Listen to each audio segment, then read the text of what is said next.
Hey, welcome to the Wise Guys, largest BYU sports live stream show in the whole world and the most watched collegiate sports live stream on YouTube. I'm Dave McCann, Blaine Fowler. We're the Wise Guys, and I think Cougar Nation has been revived, and we're happy and optimistic. Big things are ahead. Yeah, they're all off the ledge from the Texas Tech loss with a great bounce back win against TCU, where honestly they were even better than I thought they were going to be. Like they had no hangover whatsoever for that Texas Tech game and played extremely well in football. And then what seemed like we might get some hangover for in the basketball game back in Boston ended up being a really good showing and a great second half. That team bounced back from a miserable start to play extremely well in the second half and look like a top 10 team. So there's nothing to complain about. Soccer's advanced. Like, we're going to get into all of this. Oh, yeah. But it was a great week to be a Cougar and a great weekend to be a Cougar. Rick on the stream right out of Tokyo, Japan, saying, hey, just keep winning. And Weston from Nebraska said, I'm in early this week because I was in late last week. Oh, that's smart. We improve and we move forward. So our stream is live. We'll try to give you all the shout outs we can. We got an awesome show tonight. And then is it Demi that says, greetings from the land of the Navajo Nation. Happy Native American Heritage Month. Blaine and Dave, go Cougs. Native American dancers were part of the fourth quarter celebration. Very cool. At the football stadium the other night. There were a bunch of eagles in the end zone flying around, and it was pretty cool. Yeah, it was really great. Yes, absolutely. Happy Native American Heritage Month. It's awesome. Wise Guys is presented by Brady Plus, Eddie, and Mountain America Credit Union. Wise Guys is distributed by the Deseret News. Watch for this week's new podcast tomorrow, wherever you get your podcasts.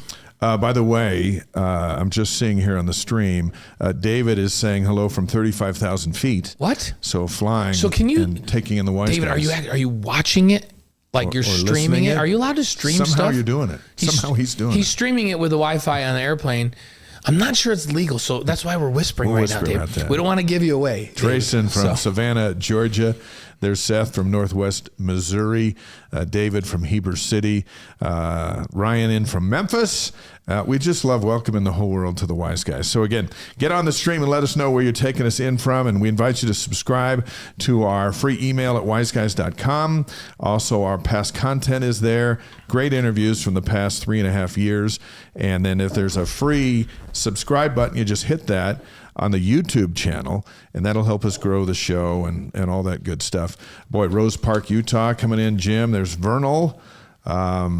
Sweet. There's the Mackeys in from Drummond. By the way, I finished off that strawberry jam. If you'd like to send more, it's a long winter. So think of us when you're bottling that stuff up. So Dave's telling he finished off his. And by the way, my pregame meal tonight, is this a game? This is sort of a game. It's kind of a game. So my pre-show meal was a peanut butter and jelly sandwich with Elaine's phenomenal strawberry jam on it. I just want you to know that. So we're grateful. And every time I have that, I think about you guys. So there's Gary from Tennessee. Good to have you there, Jason. No better time to be a Coug fan. Love your show. Makes me feel a lot more connected to BYU while living in Oklahoma City. That's why we're here. That's exact. You know what? I love that you just say that, because that's exactly what Dave and I talk about all the time. We wanted to do a show, and Jack, our executive producer and part owner with us, said we need to connect BYU fans from all over the world. We can do this. And when somebody comes on and says that, that's exactly what we hope to do with this show. I also love that the Mackeys say we're introducing Bruce and Sherry Clark from Orlando, Florida to the Wise Guys tonight. You know what? Everybody start bringing a new friend to the live stream every week. It's like a ward activity. Yes, bring a friend. Bring a friend and connect them to the Cougs. Let's do this. That's awesome. Hey, Wise Guys is excited to have BYU football news, the TCU recap, the Cincinnati preview, the college football playoff poll we'll talk about, and Harvey Langi is going to be sitting right next to you. We're going to talk about football, linebackers, and Cincinnati. When he's sitting here, I want you guys to think if he could possibly tackle me, because I think I was way too quick for him. Yeah, but the times have changed. Yeah, maybe. Times have changed. I think he might be able to catch you and hurt you, so we need to be careful. I think you're right. When he does shows with us and I'm standing next to him and next to Nixon and those guys, I think, man, guys that big used to hit me. What in the world was I thinking? I don't know. I wasn't obviously thinking, because now I would never step out there and let those guys. Hey, David says Wise Guys has a special dispensation from the FAA. David, okay. Okay, all right. We'll believe that. Wait. We're fine with that. Every time we talk to David, we have to whisper so he doesn't get in trouble. Yeah. Just order some more peanuts and a Coke and pretend. That's right. Pretend that you're not watching the live stream. But you know what, David? That is dedication, David Day. We appreciate you being with us tonight. Ryan says, pitched Wise Guys for the Ward Christmas party got shut down. Okay, Ryan, we appreciate the effort. Thanks for thinking of us. We appreciate the effort. We don't do parties, but thank you for thinking of us. You know, it is a Monday night. You could do a Monday night family home evening thing for your ward and do Wise Guys together. That would be great. So, and we would, and you guys could we'd stream you in. If you did a ward party for a Wise Guys, we'll stream you in on the show. Couldn't we do that? We could do that. Couldn't we, DJ? Feels like we could. J.M. Cougman, Terre Haute, Indiana, checking in. And set to be in Cincinnati on Saturday. Fantastic. Oh, beautiful. In addition to all the things Dave talked about, we're going to have a soundbite from Kalani Sitake about last week and looking forward. And Jim Wilson, the BYU alumni chair in Ohio, is going to join us on the show. A lot going on. We'll talk BYU hoops. They're getting ready for nationally ranked Wisconsin this Friday. And we'll talk about, and we want some of your thoughts on what you saw against UConn. And then BYU goalie Chelsea Peterson turned in the performance of a lifetime to advance BYU into the second round of the NCAA tournament. She's going to be on the show tonight. She'll take your questions. And so hang with us for that. Because That's I was at that game. I can't wait to have Chelsea on the show because it was intense and it was awesome. And Chelsea never seemed to be fazed by it. So it's maybe awesome. She'll be more nervous to face our questions than she was to face the Aggies. And by the way, Cy Wright is on here and says, hey, Provo Grandview Hill to be exact, got a great view of LES from here. Paul Lacey's in from Cache Valley. Mark Johnson says, I streamed the basketball game sitting in the backseat of my buddy's truck coming back from golfing in Moab. I got to say, they need to fix the cell service in Spanish Fork Canyon. We do what we can. Amen to that. And then how about William Mitchell, day one listener from right here in Provo. I've caught every episode and love what you guys do. Awesome. And when we say Connect Cougar Nation, it doesn't, we love that people are in from Japan and from the Philippines and from South America and from all over, up in Montana and down in the South. But we also love that folks all around Provo and Orem and right here in Utah County are part of this great Cougar family and part of our Wise Guys family. So thanks for joining from wherever you're at. Neil Jones from Tucson. Mm-hmm. We appreciate it. South Jordan in the house with Matthew. All you guys, we appreciate you being here. That's why we keep doing this. Wise Guys is presented by Brady Plus. Brady Plus provides cleaning, food service, and packaging equipment, dispensers, and service and repairs with over 150 distribution facilities across the country, over 6,000 employees. Learn more at bradyplus.com. And by Eddie, HR and payroll software built for small businesses. Whether you run a dental office in Spanish Fork, Utah, or a construction crew in Lehigh, Eddie helps you hire, onboard, track time, and run payroll all in one place. Simple, local, reliable, built by business owners who believe people come first. See how Eddie can serve your team at Eddie.com. And by Mountain America Credit Union, helping people achieve their financial dreams for over 80 years. Whether you're buying a home, planning for retirement, or managing daily expenses, Mountain America has the tools, technology, and guidance to help you succeed. There's a lot of information waiting for you at macu.com, macu.com. And Mountain America Credit Union, of course, is the title sponsor for Game Day. So we say Mountain America Credit Union almost more than anything. You and I say that a lot. We love those guys, and we love their support of this show. Our Relight Athlete of the Week is presented by Redmond. The secret is in the salt. Learn what it can do for you at redmond.com. And by the way, I do Relight every day. When I work out, I mix up Relight in a bottle of water and I take it with me. The secret is in the salt. It keeps me healthy and hydrated. Hey, and alive. Yes. And Wise Guys is distributed by the Deseret News and Deseret.com, Utah's newspaper since 1850. I was reading a note from David from Ojai, said Mark Bellini says hello. We talked about Mark last week. And a lot of folks getting ready. Seth says, Chelsea had a huge smile on your face during the PKs. How do you keep loose getting ready for anything that comes? Those kind of questions. Bring them when she gets here with us in just a little bit, and we'll have her answer those. Should be a lot of fun. We're even connecting families up here. So J.M. Cougman saying, hey, Josh Summerhays, second cousin. So people, we connect families with this show. Yeah, there's Mike in from San Antonio, Texas. Tanner in from Rancho Mirage, California. And there's Modesto. I love watching the stream. I love watching Cougar Nation come together. Let's talk football. BYU UCF kickoff and TV details were pushed back to this Sunday. So Fox and ESPN said they want to wait and see what happens this weekend before they declare when BYU and UCF will kick off on the 29th at Lavelle Edwards Stadium. We're hoping for an afternoon game because it'll be warmer. Stanford and Notre Dame are playing late night on ESPN that night, so maybe that'll keep us off the 8:15 window. Yeah, I don't mind early evening going into the dark because Cougars at night are tough, but those 8:15, you and I are still like jet lagged. I don't know what you call it. It takes days to recover. Yeah, I don't know what you call it, but we have it. We both have it. Poll watch. The college football playoff, the new one comes out tomorrow. BYU is 12 going into the new one. We think there'll at least be 11 because Texas got boat raced, and the Longhorns are now out. They're out. Yeah. We'll deal with them next season, but we'll see about that. 11th or 10th is 11th is probably worst case scenario. 10th is probably best case scenario in this week's college football poll. AP has BYU 11, and the coaches poll also up from 12 to 11. That seems to be the running theme. Alabama is not going to make the college football playoff. No, they've got 2 losses.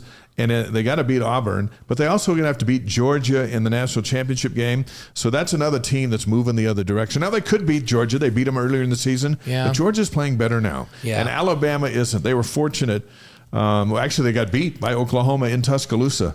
So I think Alabama will soon be out, and that's something we don't see very often. Yeah. Georgia's really starting to round into great shape right at the right time of the year. I saw Kirby Smart, just that quote that he had about NIL the other day. Yeah. We don't pay people for doing nothing. We hit people around here. If you're not going to hit people, you're not getting paid. They do hit a lot of people. I was like, wow, that was pretty. Telling it like it is, right? Some Big 12 games last weekend. What did we learn? And we'll get to the TCU game in a minute. But Arizona went to Cincinnati and beat the Bearcats 30-24. Yeah, Arizona's really solid defensively.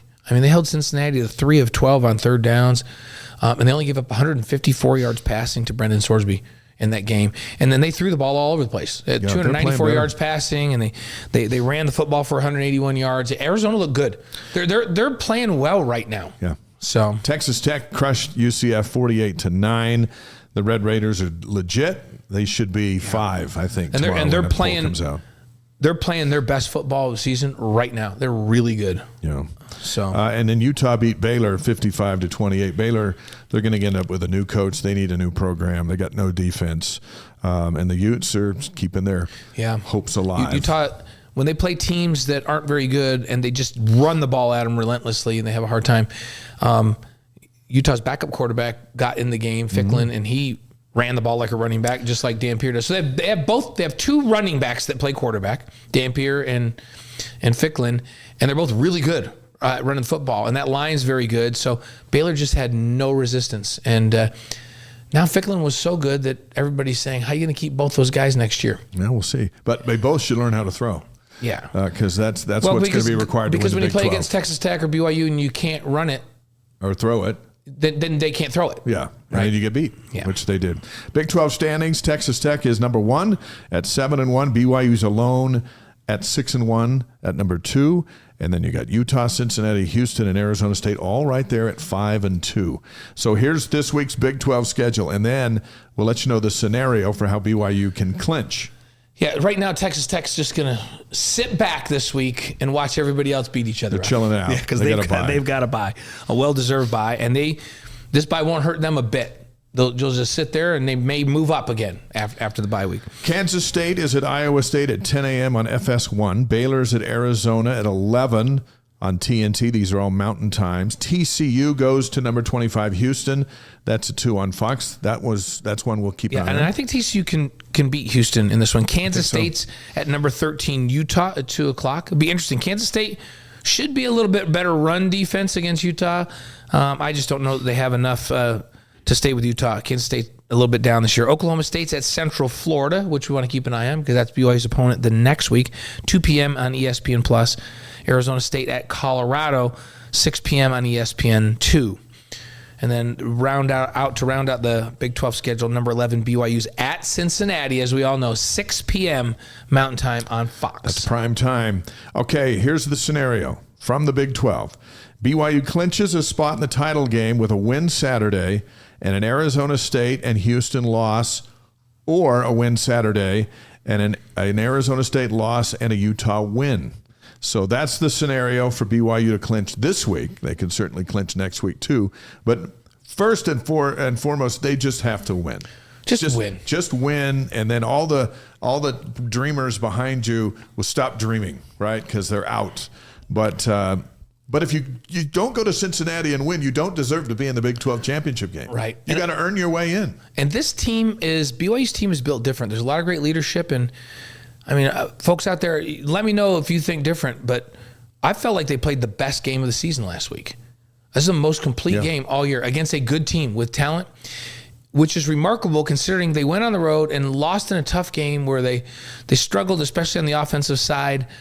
Defense played fine, but both sides of the ball came, and they did not look like they had any lag at all from that Texas Tech loss. They came out of the chutes and just beat the crap out of TCU from the moment the opening whistle blew until the end of the game.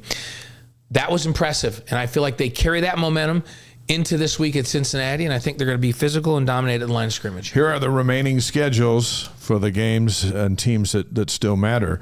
BYU at Cincinnati Saturday, then they host UCF on the 29th. Texas Tech, as mentioned, off this week, and they will play at West Virginia on the 29th. Can't see them losing that, can you? No, but if something weird is going to happen in the league, it might happen in Morgantown. At West Virginia with a big physical team, but Texas Tech just seems too well coached this year. Cincinnati's got BYU Saturday, then they go to Fort Worth. Yeah. And they could lose both games. They've lost 2 in a row. They could end up losing four straight to wrap it up. And Utah's got Kansas State at home this Saturday, and then they're at Kansas on November 28th. That'll be an interesting one, too. Because Kansas is just skilled enough on offense and at quarterback to maybe move the ball a little bit on Utah. All right, so what we liked with the Horned Frogs, we liked a complete game, like you mentioned. The defense held TCU 1 for 10 on third downs, which is huge because the Horned Frogs led the Big 12 with 50% conversion rate coming into that game. Tanner Wall's first career pick 6, which we'll break down on AFR tomorrow. And we liked what Bear did. Yeah, 23 of 33, 296 yards, a touchdown, a rushing touchdown, and 0 turnovers. That's as good as any junior or senior in the country would perform in that game. He was the co-Big 12 Offensive Player of the Week, not the Freshman of the Week, the co-Big 12 Offensive Player of the Week. He got upgraded. Yeah. Will Ferrens, the co-Big 12 Special Teams Player of the Week. The offensive line was honored as the Big 12 Offensive Line of the Week. Yeah. Lots of awards from all around with a very convincing performance. A couple of penalties is all, the whole game for 25 yards. One was on the last drive of the game, pass interference. Yeah. So 2 penalties and one came on the last drive of the game. It was just a phenomenal game. Clean. Johnny Harlene's national anthem on a guitar. What did you think of that? That was awesome. It was so good. We're gonna have some of that on AFR tomorrow too. Yeah. He was so good. Now some people, I get it, old school folks, they don't like the national anthem played on the electric guitar. They'd rather just sing it or have the band do it. I get that. But you had Hall of Famer Johnny Harline shredding the national anthem, and he did so good. He was on our pregame show on game day before, and we were talking about it. And then he just rocked it. So we salute him. Yeah. And how about the fact that President Oaks was in the house? Yeah, first game as the president of the church. It was great. And the weather was perfect for goodness. Where we were. We were sitting on that set after the game thinking, is this really November? Because it felt glorious the weather was so good. Yeah. What we didn't like was the fumble on the punt exchange. Yeah. But that was about it. Everything else was A graded in a 44-13 win. We did like that maybe the punter, first of all, it was the backup punter because Sam's been a little beat up. And then we did like that they went 7 straight drives and scored on 7 straight drives before they finally punted late in the second half. Yeah. They did fumble it. But then that set up a big play by Tanner Wall. So it was all just fine. Let's revisit your 3 keys to victory because we do that every week, and you were spot on this week. Number 1 key was to win the turnover margin or maybe be even. I said even or better. And it was 2-1. 2-1. So they're +1. Yep. Check on that one. Check. No big plays over the top. make TCU drive the field. Their longest play was a short pass that they took for 49 yards. Yeah. But they scored 1 touchdown the whole game. Yeah, and here's the great thing. Again, what we saw BYU do on that 47-yard pass, like you said, it was a short pass where he broke a couple tackles and got big gain. And they didn't give up on the play, and they went down and tackled him. And then TCU was held to a field goal on that drive. Yeah. BYU does that over and over again. They don't give up, shots to the house very often, which is great. Giving you a check on that? We said get the run game back on track. 39 rushes, 151 yards, and a touchdown. LJ Martin was 21 rushes for 88 yards. He looked like his old self against this rush defense. And this is one of the top rush defenses in the conference. Yeah. So 3 checks? Yeah, I'm giving them all checks. Bang, bang, bang. We'll get your 3 keys for Cincinnati here in a moment. We invite you to check out After Further Review tomorrow, Tuesday at 5 Mountain Time on the BYU TV app and ESPN Plus. David's on the stream from McGrath, Alberta. So frustrated with ESPN Plus, I can never find the channel listing for BYU Sports. I don't know what's up with that, but if you BYUCougars.com is pretty good. Yeah, but my Cougar board is pretty good about keeping fans posted on where you can see stuff, and we'll try to do the same. We want to keep our Canadians in the loop up there. Yeah, for sure. Yeah. Okay, so hang in with that, David. But there are a few options that can help you on finding where you can watch the Cougs, and you can watch Game Day on ESPN Plus on Saturday night at 4 local time, 4 Mountain Time, right. 6 Eastern. Kalani Sitake addressed the media today, as he often does on Mondays, before and after big games, and he is right after a big game and before an even bigger game. Let's listen to his opening remarks here for a minute. Okay, thank you. Yep, well, back on Monday again and excited for this week. We're looking forward to the game. Going back on the road, it was good to be home for this game over the weekend against TCU. And love that the team was able to bounce back from the loss that we experienced in Lubbock. But it was good to be home, play that game in front of our fans. And now that we got a home game done with, it kind of refreshes us and get us ready to get back on the road again and heading out to Eastern Time Zone and playing a really quality team. Looking at I've known Scott Satterfield for a while, and he's got a great reputation, does a great job with his team, and they played really, really well this year on film. They're dangerous, and they do some. I mean, they can put some points on you really quickly with Sorsby as a quarterback. He can run the ball and he can spread the ball out in the pass game, and then they can run the ball with their the running backs. And so it's a difficult team to prepare against, but defensively they can make things difficult for you too. And I mean, they got one of my favorite players I like watching in Dante Corleone. He does a great job up front, and I like his personality. I just like the overall like their team. I like the guys on their team, the leaders that they have, and people that we got to see at the media day and things like that. It's just you hear how they speak, and you hear about the culture and what Scott's doing there, and I just can't help but be impressed with what they're doing as a team. And this is going to be a big time game, and looking forward to the matchup. It's going to require us being at our best, and looking forward to it. We see it on film how dangerous they can be, and they're at home, and so there's a lot on riding on these games at the end of the year, especially when you're playing teams that are in the mix that are up there in the rankings when it comes to the standings of our conference. And so we know that, we understand that, and just like playing TCU, they're a great team that has won games and has got themselves ready for bowl games and things like that. So. We know that this is going to take our best. We want to create more flow and momentum from last weekend, and looking forward to getting that done starting today with our prep. And so what questions do you guys have for me? So there's Kalani's opening thoughts heading into a big week. They're going to leave on Thursday, fly back. That's how they do standard East games, and Cincinnati, Ohio's in the East time zone, so they'll leave Thursday night and then have Friday, and then all of Saturday because it's 8 p.m. Prime time Saturday night. In fact, BYU Sports Nation game days at 4 on BYU TV and ESPN Plus Mountain Time.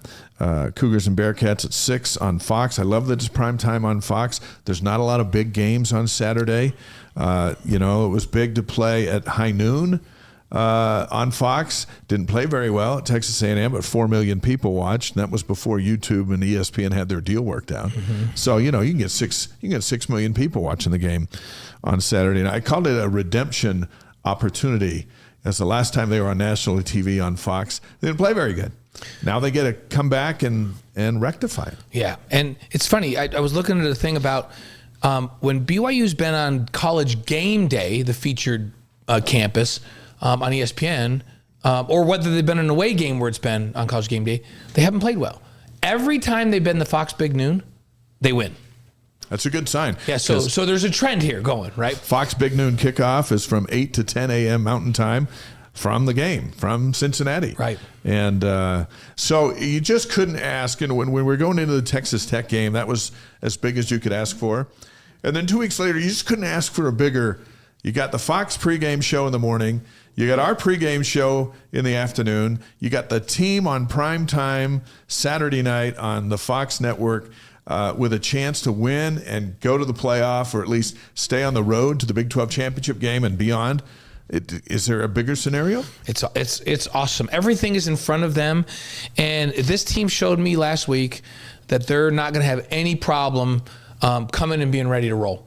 The way they bounced back from that Texas Tech, it just felt like this last Saturday that they know what's at stake, and they played like there was a lot at stake, and I think they'll do it again, and I think they'll repeat it again the next week. Sylvia, in Wisconsin, will the postgame show be on BYU TV instead of the app? No, it'll be on the app. It'll also be on ESPN+. So those are the two outlets. That's how BYU TV's decided to do our postgames this year, is on the app. And so if you're struggling with that reception, ESPN+ will be there as well. So that's how that's gonna roll on. BYU and Cincinnati have met just 3 times. BYU's 3-0 against the Bearcats. Last meeting was the Big 12 home opener in 2023. Cougars won 35-27. The last time they were in Cincinnati, Taysom Hill was the quarterback. It's been a while. Cougs won 20-3. And now let's talk about the Bearcats. They come in 7-3 on the year. Yeah, back-to-back losses at Utah. They lost 45-14 at Utah, and against Arizona 30-24, a closer game.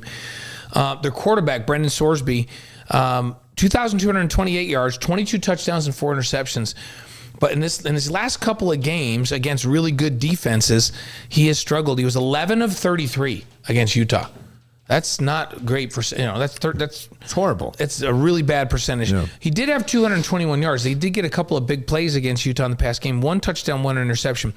Last week against Arizona, 15 of 28. Which again is very pedestrian, for a quarterback of his caliber. They held him to 154 yards, 1 touchdown and 2 interceptions. So his TD to interception ratio was not good in that game, and they just struggled in both of those games offensively. So BYU's defense is every bit the defense that Utah and Arizona are in terms of their ability to be defensively efficient to cover both the pass and the run. And so it'll be a big challenge for Sorsby. He's a very good quarterback.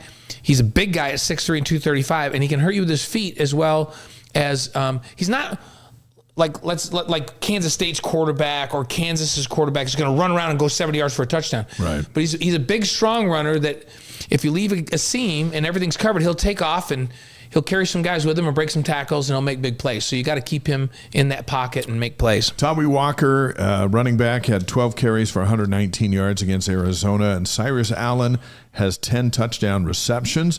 Those are 2 of their top guns. Jake Golday, 92 tackles at linebacker, 3.5 sacks. You heard Kalani reference Dante Corleone, one of the great personalities in the Big 12, the Godfather. So he's in the middle. And, we've learned in the Godfather series, 1, 2, or 3, it's best to just avoid crossing the Godfather all the way. So run to the left, run to the right, but there's no reason to just run right into him. Exactly.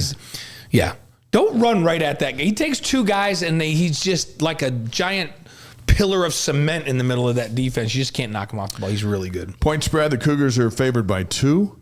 Weather, partly cloudy, high of 55, the low of 39. This game will be a couple hours after sundown, so you're talking about in the 40s.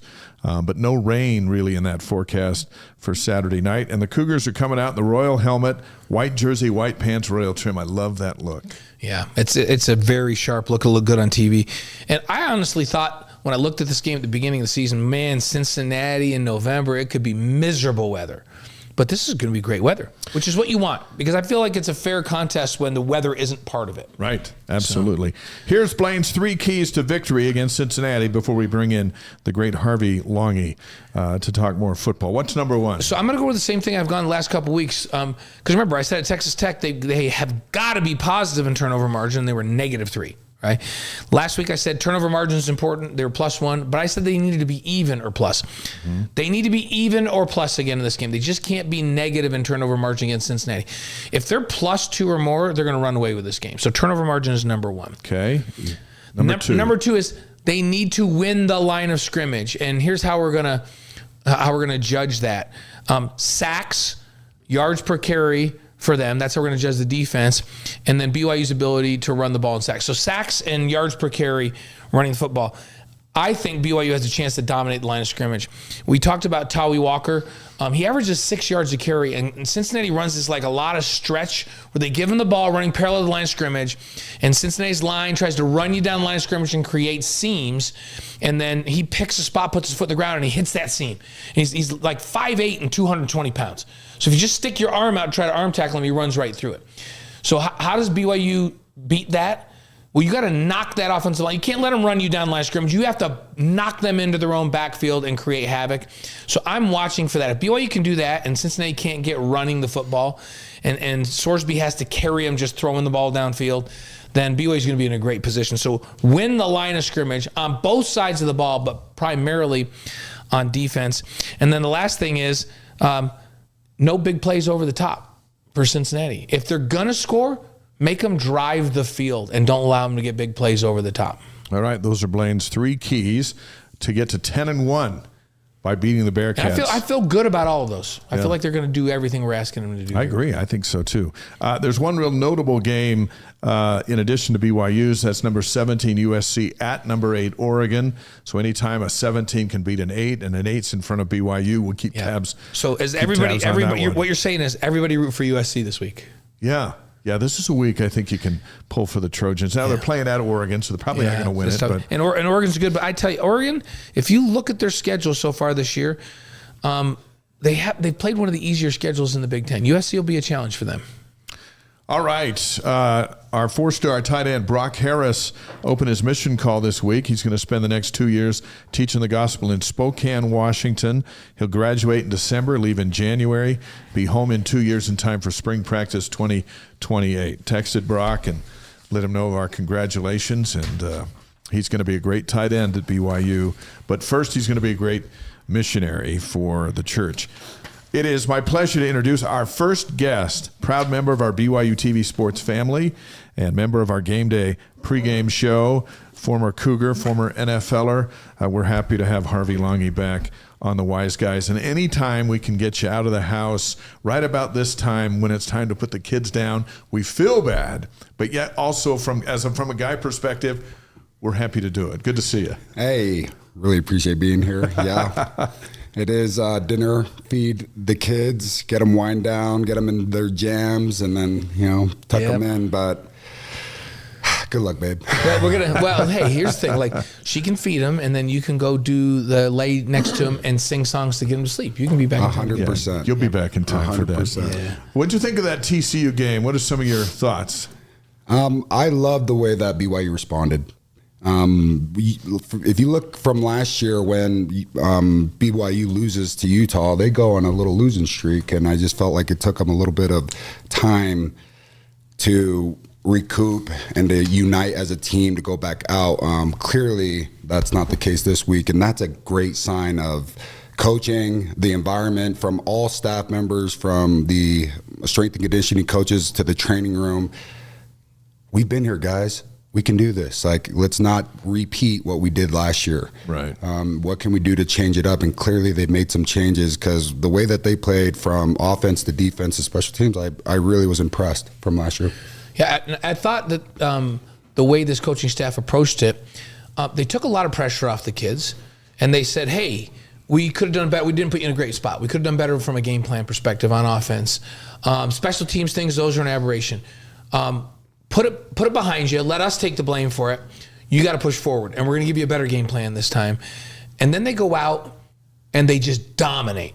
When the coaches say, hey, this is on us, we're going to fix this, we're going to give you a better plan, and then you go out and you just do what they tell you to do, and then you win convincingly, what does that do for culture of a team? That just shows that the foundation of what the Kalani and the offensive staff and the defensive staff, what they're trying to build, the extra and additional people that they've hired in the strength and conditioning from the training room and what they've been doing there. Like I said before, that just shows, hey, this is the foundation that we're trying to establish here at BYU. And if we all just buy into it, it will work. And when you get those kind of wins after a loss, a tough loss, it just brings all that in play, and everyone starts to believe just a little bit more. Hey, all those small little knick-knack things that they say that don't matter, guess what? They matter. And it's huge. One thing we saw on Saturday was the Angry Bear. Bachmeier struggled against Texas Tech, ran for 12 yards, had a couple of mistakes. He comes back and he runs and he throws, doesn't turn it over. This is what an Angry Bear does. And he responded to his first collegiate defeat. What'd you learn about him through that?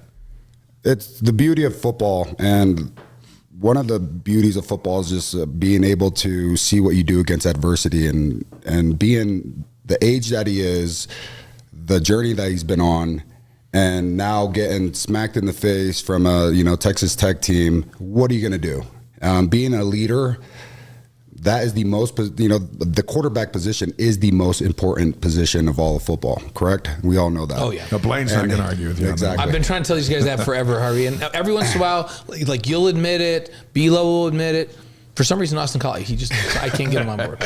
Yeah, defense wins championships, but the most valuable, position is the quarterback. Right. And when you see a young man like that just, take control and respond in that, mad bear type mentality, that just allows you to know that, hey, we really can finish off winning the rest of these games and then seeing what we can do from that. And I know they're going to take it one day at a time, but that's going to, if I was in one of those seats and being a teammate of Bear, I would not have any doubt in my mind knowing that, hey, any adversity that hits us, like it has been before that Texas Tech team, and they, BYU's been able to come back from those, falling behind a couple of games and coming back and winning by, by inches of overtime, and but seeing him come back from losing from Texas Tech and just controlling that game, incredible. These up front on both sides of the ball, and you were here when I said they need to dominate on both sides of the ball. People think that maybe Texas Tech beat them up, but when we went back and watched the film, they didn't beat them up on line scrimmage. There were some assignment errors on the offensive side, and they got that cleaned up. How important now when they go back to Cincinnati, who's got this reputation that they're a physical team on both. They got Corleone on defense. Their offensive line's got this reputation. How important is it for BYU to establish right off the bat, no, we're the bad boys here, and we're the most physical team? BYU needs to do exactly what BYU needs to do. Bear needs to do exactly what he did. Take control. I'm not a freshman anymore. All this hype, don't believe the hype, don't feel the hype, and he doesn't do that. Mm-hmm. And if he does that, number 4, LJ, what do? You run downhill. Get downhill and protect the quarterback. The defense, or Chase Roberts and Kingston, we're not going to muff punts. We're not going to drop passes that are key throws and key times during the game. You got to be able to step up to the game. But the defensive side, Jack, these guys, for Jack Kelly, Cincinnati takes pride in no negative plays. They are second in college football of negative plays. One of the fewest that ever get negative plays. Jack, you're going to have to get a couple negative plays and show this offense line. Do exactly what you do best. And what do you do best? You make offenses fear you because you bring negative plays to them. And Isaiah, they throw a lot of quick throws. Mm-hmm. That's why, Brendan Sorsby's doing what he's doing, and all those wide receivers and tight ends have all those yards because he gets the ball out. Isaiah, you've been established as more, hey, we need you more against the coverage. Go get you one. And for, the middle of the defense, Yale, control the defense and have everyone on an even, hey, this is your assignment, Be that general. And I truly do think if everyone just does what they do best, they should win this game easy. Harvey Langi's with us here on the Wise Guys, presented by Brady Plus, Mountain America Credit Union, and Eddie. Here's a question from the stream. Harvey, what's your perspective on the college football playoff rankings? And where do you think BYU will be when they come out tomorrow? Of course, I feel at least that BYU will always get disrespected, just like how they've always have been. Mm-hmm. Even if they win out, I truly do think they're going to find somehow, some way to put one of these bigger brands in front of them. But if they win out, I truly do think that they're going to be in the playoffs, and it's just going to depend on the other Utah, I guess that's right under, correct? And then it's Utah, Arizona State, Houston, and Cincinnati, correct? Or they all? Yeah. Bam. So it's just going to depend on what happens there. But if BYU wins out, I truly do think that they will represent the Big 12 alongside with Texas Tech. It's just going to matter on exactly what happens with there. But don't be surprised. Don't be mad. We all can be mad. I'm going to be mad for sure. But if they find somehow, some way to just be like, well, you lost by a lot here and we're going by, you just never know what the committee's going to do. And they disrespect BYU all the time. But I'm pretty positive that if they win out there, they'll have a good chance in the playoffs. Ryan's got a question. Harvey, you were a stud running back before switching to D. Playing defense or offense on this team, which would you rather be? If you were on this team, would you want to play on offense or on defense? See, I want to say defense 100% because of the linebacker core that's there. Yeah, but man, that big offensive line. But I want to say I'm going to say offense. Why? Because how cool would that be to be running next to Barry during this time? Harvey, who's this right here on the stream? Oh, that's my wife. I knew it. Because we were saying, she can get the kids to dinner and then Harvey can come back. And she says, yeah. Thanks, guys. At least I left over some. Mama Langi is speaking. Hey, we love having the whole family on. Isn't that what's the family night activity? That's exactly right. She goes, yeah, of course, guys. He'll be back. Hey, grade out these three linebackers. You just told us what you want to see them do this weekend. There's 10 games to judge by, and all of them have got through injury, all three of them. But you look at Jack Kelly and Glasker and Ciale. Give us your late midterm. So I was thinking about it. I put in three categories. For Ciale, Sara, the three categories are big time playmaking ability. That's one, coverage, and then run stop. You could do those three. You're a pretty dang good linebacker. Before I say anything, let me just talk about myself. Yeah, I was great at stopping the run and chasing down. I was more like a Jack Kelly, but, I really struggled coveraging, being in coverage, knowing where my zone was, understanding concepts and doing one-on-ones with running backs and tight ends. That was something on offense. All I had to do is I'm going to go act like I'm going to go left, and then I'm going to go right, catch the ball, and then I'm going to do a dance on you when I score, Yeah. On defense, you got to do it all backwards. So, this is just my rankings in those three categories. So, Ciale, Asara, I had him for big time playmaking abilities. I have him as a D+. And it has nothing to do against him. I just truly do feel like with his injuries and being in the middle of the defense, I truly do think that Ciale needs to understand that his voice is way more powerful than what he thinks. And that comes with confidence and reps. And being able to start this year and to go through the adversity, he needs to make big time plays. And he's just a pup, so he has a chance to fix this grade, right? He's young. So, did you say B+? I said D+. D as in David plus? D+. Okay. His coverage, I'll go C+. I do think he drops in his coverage where he needs to be, but he does sometimes just melts or flows way too much with the eyes instead of understanding like, hey, there's an under route under me. There's probably something behind me. Okay. And just understanding the coverage. But he's, generally in, 50-50 in the windows that he needs to be. His run stop, I'll put a B-. And why it's a B-, it was almost at a B+, A-. It was because every time he does get to the ball, which he gets to the ball every time the ball's ran, but it's 3, 4, or 5 yards down the field. Right. And if he can just read it a little bit quicker and which he reads it, just take it and believe it. She's got to believe his eyes. Yes. And get downhill. Believe it. And playmaking skills, B+, coverage, C+, run stop, B-. Okay. For Jack Kelly, big. And he's the youngest of the group. He right? is. He's the pup. youngest, So he's learning. He's gonna grow. For Jack Kelly, big time playmaking abilities. I have him as an A. I almost put him at an A+, but I need more interceptions. You need more picks. Because gosh, he's doing everything. He makes big time plays in big time games. For coverage, I have him as a C+ in his coverage, only because I feel like if you watch in these past couple games, he's in the right place, but that a catch will happen, or he tries to do something too cute where he's acting like he's blitzing and he gets completely out. And then now he's chasing, and he's not good when he's chasing sideways instead of going downhill and chasing guys. His run stop, I have him as an A because he can run stop everything. If I had sacks on here, he'd be an A+. If it's, if that was one of the criteria, yes. which it's, disturbing the quarterback, I'd have him at A+ because quarterbacks fear 17. And when they see 17, guess what they're doing? 17's over here. Hey, Ringo. Ringo. Call the blocking scheme over here. Hey, tight end, you're not going out anymore. Stay there. Hey, running back, chip him again, before he goes out. That's how much fear he brings in quarterback's eyes. All right. And how about Isaiah? For Isaiah, I think. So Jack is like, his composite grade is like, it's really good. It's A, and C+. Yeah.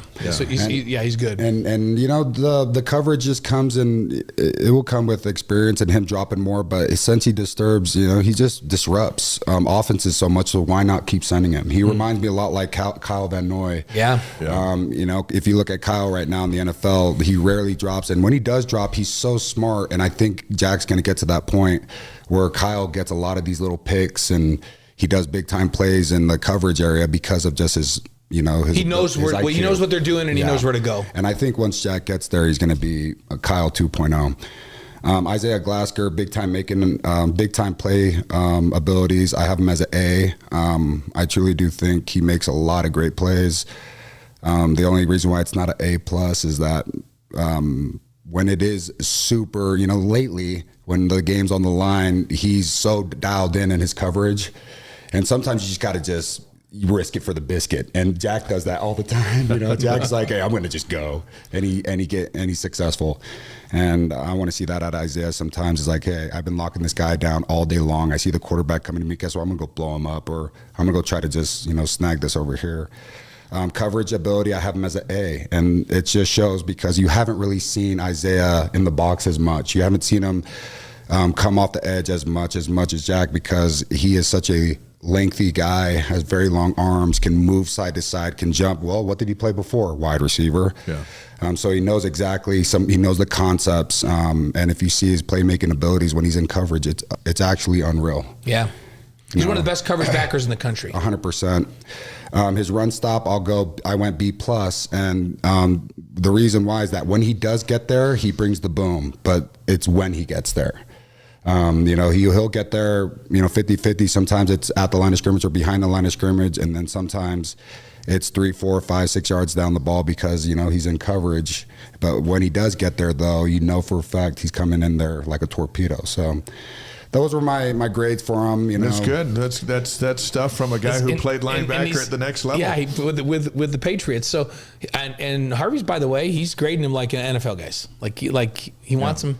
He wants them to be downhill and make plays at the line of scrimmage or on the defense or on the offensive side of the line of scrimmage. And you want them to, when they trust their eyes and get going downhill. And when they're playing like that, and there's been times this year that they've been dialed in, and then teams can't run the ball at all when they're playing like that as a group. So and with this offense being, they're ranked 7th by ESPN, they're going to have to play, a little bit above par of, these grades. And, you take that for a grain of salt. And, these are my personal grades. And that's why we've got you on the show. We love your opinion. Before we finish, let's talk about girls flag football. Yes. Yeah. And I saw a commercial of you on social media, and I said, we got to have Harvey in here to get to Let's do it. What do you got going on? So one of the things I started was Track It Verified. It's apples to apples combine to the NFL combine, and we run it for 7th graders to 12th graders, get them verified numbers.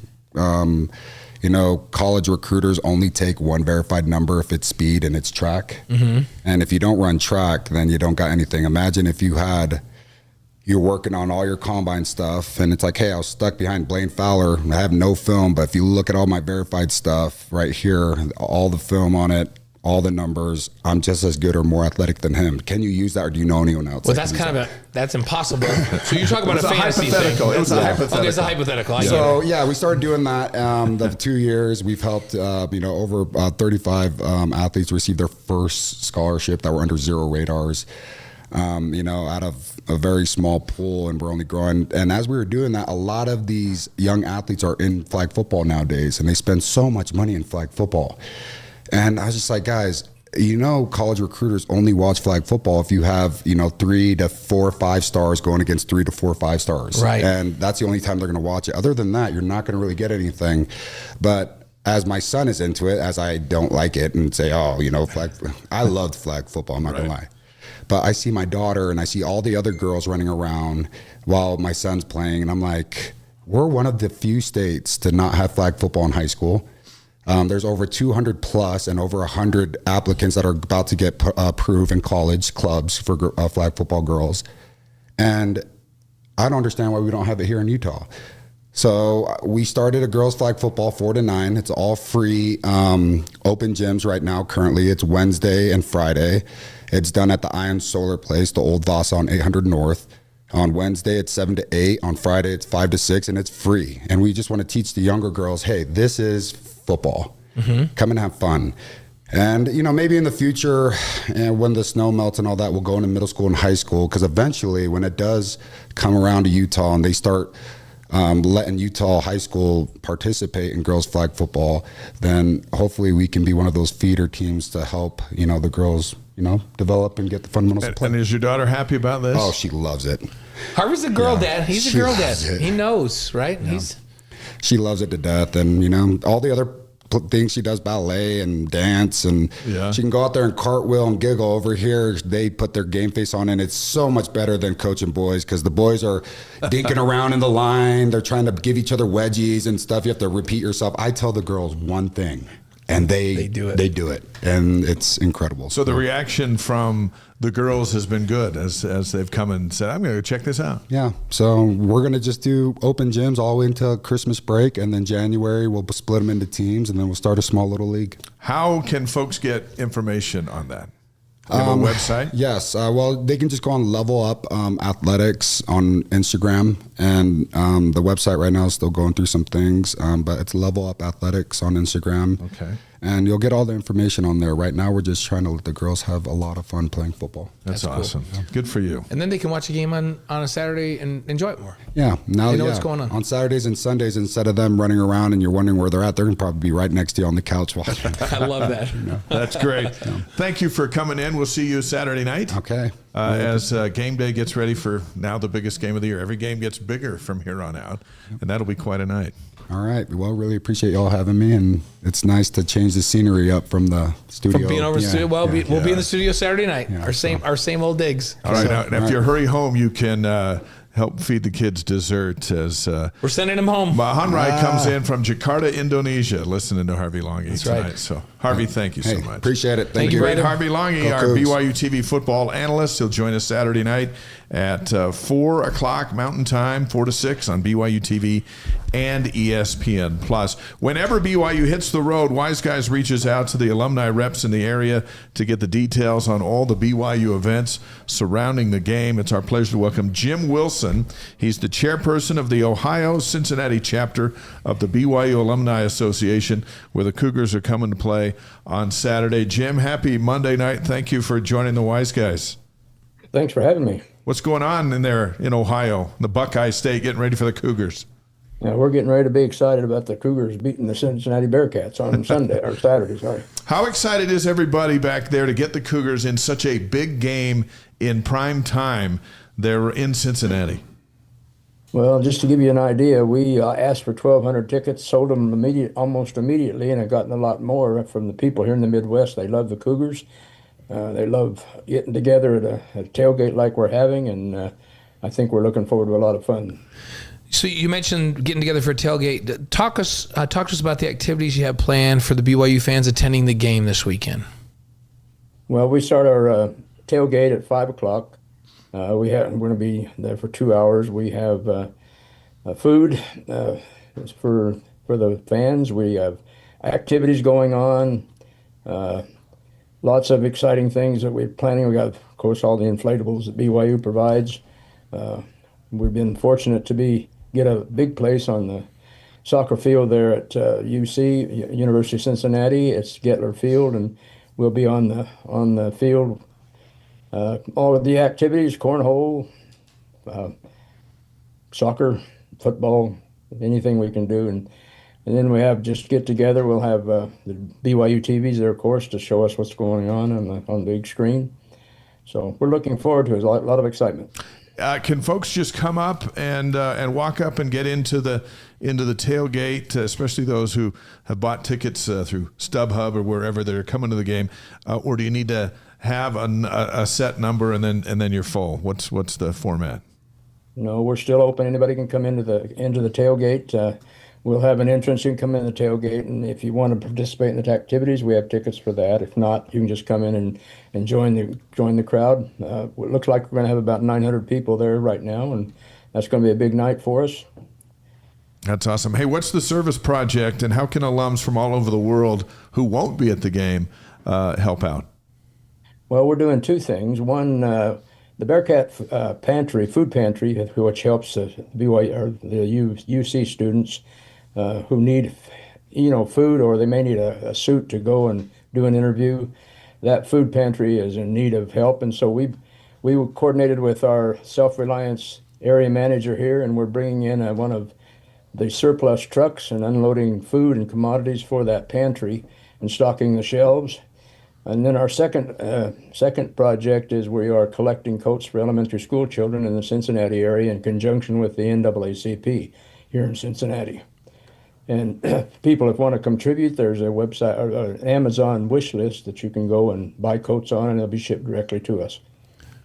It's great stuff. So we're feeding people and we're clothing people in the Midwest back in Cincinnati. It's like BYU's got this great reputation of when their fans converge on a place, they leave it better than they found it, and that's got to be rewarding to be part of something like that, doesn't it?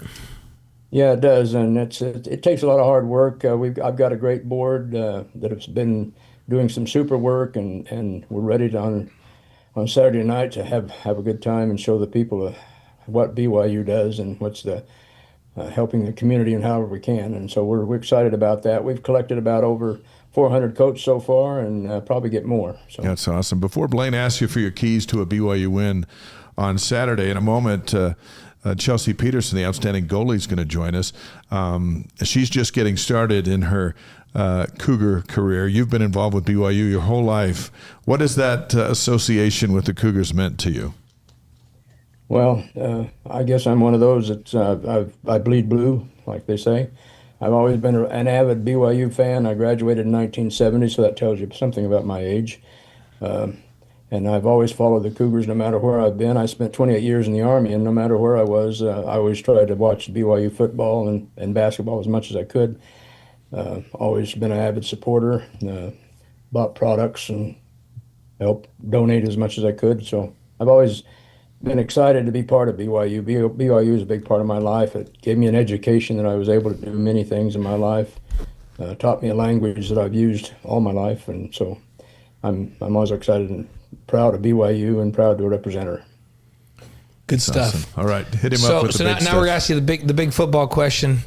You know these Bearcats. You're from back that way. What are your keys to a BYU victory for them to come out of there and handle that Cincinnati Bearcat team? Well, they've got to stop the passing. They've got a good passing team. They've got a pretty good running team. As long as our defense plays like they have the last few games, I think we'll be all right. I'm excited to watch them. I'm excited about our freshman quarterback doing so well, and hopefully he'll be able to hold it again on Saturday. I predict we'll win. Okay. We're predicting a win. I'm just writing that down. We're going to hold you accountable for that, Jim, but predicting a win. I think it's awesome that when and those of us who spent time out of Utah, as Blaine and I have, in our life. It's awesome when BYU comes to town, and it's just such a big deal. But then when they come to town and they're ranked in the top 10 or top 11 and they're playing for a chance to go to a conference championship game, Jim, doesn't it just elevate everything? Absolutely. Everybody that I've talked to, the BYU fans are really excited about Saturday night and hoping that they come out victors. It would really be exciting for the Cougars to go on and beat, only lost one game and have the opportunity to beat UCF and then go on into the playoffs. Jim Wilson, the chairperson of the Ohio Cincinnati chapter of the BYU Alumni Association on the Wise Guys. Thank you for joining us. Have an awesome week. Best of luck with the activities this weekend. And let's see if we can't get the Cougars out of there 10-1 and still cruising once they're finished with their visit to Cincinnati. Thank you for being on with us tonight. No, thank you for having me. It's really a pleasure. All right. There's Jim Wilson. You know what? He's old school. Yeah. Graduated in 1970 and has had an amazing life. And you heard him today say he's taken BYU wherever he's gone. Yep, you got to love it. And now BYU is going to come to him and all those Midwest fans. It's been a while since they've been back there, so that's great stuff. That's so exciting. And you and I have been we've been to Wisconsin, we've been to Michigan, we've been all over the country with a football team, and you see the fans, and a lot of them don't get to see the team, but this time, right? Right. And when they take the field, coming out of the locker room, there's joy on many faces. Yeah. And there's a lot of boos and stuff, too, from the other fans. But there's something about the Cougars coming to your town. Yeah, and this is a fun trip. So Cincinnati, they've got a cool stadium. It's very traditional. There's a lot of history there. It's a good environment. They've got a good home crowd there. So, it's fun when you're a player to get to go to these different places too, see different places and play in cool stadiums. And the best thing ever is to hear your visiting crowd rise up and to just completely quiet the home crowd. Yeah. That's your goal. Nothing like scoring a touchdown and hearing your fans up in the corner going crazy and hear that the rest of that stadium just completely quiet. Yeah, it'll be interesting to hear what that stadium is going to sound like. Spencer Linton will be there with our live coverage as well. The Relight Athlete of the Week is presented by Redmond, the secrets in the salt. Learn what it can do for you at Redmond.com. Tonight, it is our pleasure to announce Tanner Wall as this week's honoree. Tell them what Tanner has done. First of all, he's one of the most amazing young men you'll ever meet in your life. Like, he's just such a... When we talk about well-rounded, this is a... Tanner's the guy, like, you look up in the dictionary, well-rounded, his picture's in the dictionary. So let's talk about what he did this week. During the fourth quarter of Saturday's game, he caught a tip ball, returned it 68 yards for his first career pick six of what has been a phenomenal career at free safety for BYU. One thing that I'm going to add to this that most people don't know, but this is a little insight. He looked at the scoreboard before they went back out on defense, and he walked over to his coach, who happens to be a guy named Gavin Fowler, and he said, "Coach, they're going to have to throw the football on this drive because they're behind. This is the drive when I'm going to go get a pick." So he has predicted both of his picks, his last two, that one and the one before. Nice. He actually told the coaches and his teammates, "I'm getting a pick on this drive," except for this time it was a pick six. So very cool. The touchdown gave BYU a convincing 44-13 victory. He has 6 career interceptions. He's a former walk-on wide receiver who switched over to defense when Jay Hill arrived as the defensive coordinator, and what a move that has been for him and for BYU. He already has his undergraduate degree and is in the MBA program. You ask anybody on the defense, they'll tell you that Tanner's the glue that holds it all together. He gets everybody lined up. He's the brains. He's the quarterback in the back end of that defense, and he's one of the smartest players in the country. First-team academic All-American last year. He will be that again this year, and he will be a finalist for the Drady Trophy to the top academic athlete in the country coming up. So lots of great stuff that Tanner Wall is doing on and off the field. Tanner Wall is our Relight Athlete of the Week, presented by Redmond. The secret is in the salt. Learn what it can do for you at Redmond.com. Our next guest was last week's Relight Athlete of the Week. She's one of the best sports stories of the year. She made her first start of the season at goalie for BYU in the quarterfinals of the Big 12 tournament, and then proceeded to beat 5th-ranked TCU, 23rd-ranked Baylor, and Kansas to win the Big 12 championship and advance to the NCAA tournament, where she helped turn away Utah State 7-6 in penalty kicks to reach the second round. It's a story we've got to hear tonight. It's our pleasure to welcome Chelsea Peterson to the Wise Guys. Chelsea, how are you? We can see you and we can't hear you, so DJ's going to try to fix that. I'm here. There you There are. we go. Hey, Wow. awesome. Good to have you with us tonight.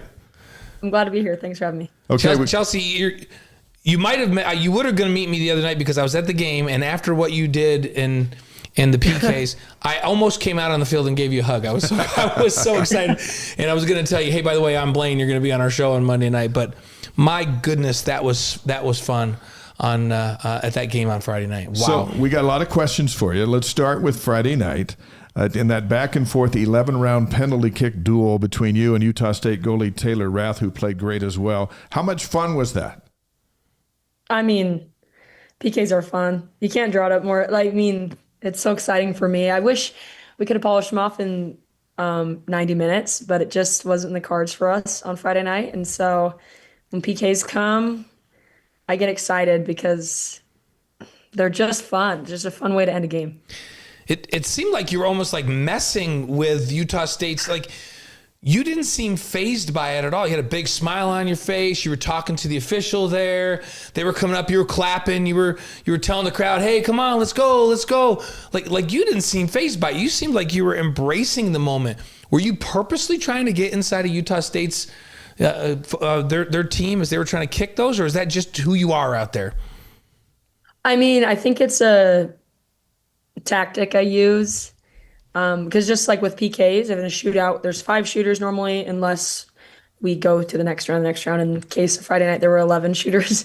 But I mean, out of the 5 shooters, I'm really supposed to save 1. If I save 1, I do my job. And so outside of that, I'll do anything to throw the shooters off. The pressure's really not on the goalkeeper. The pressure's on the shooters. So I'll just try to increase the pressure mentally for them. So I'll do anything for that. Now, several times you had to stop Utah's PKs just to stay alive in the game. And I heard you call it good guessing during your post-game interview. But it's got to be more than that. So what goes through your mind as a shooter is approaching the ball?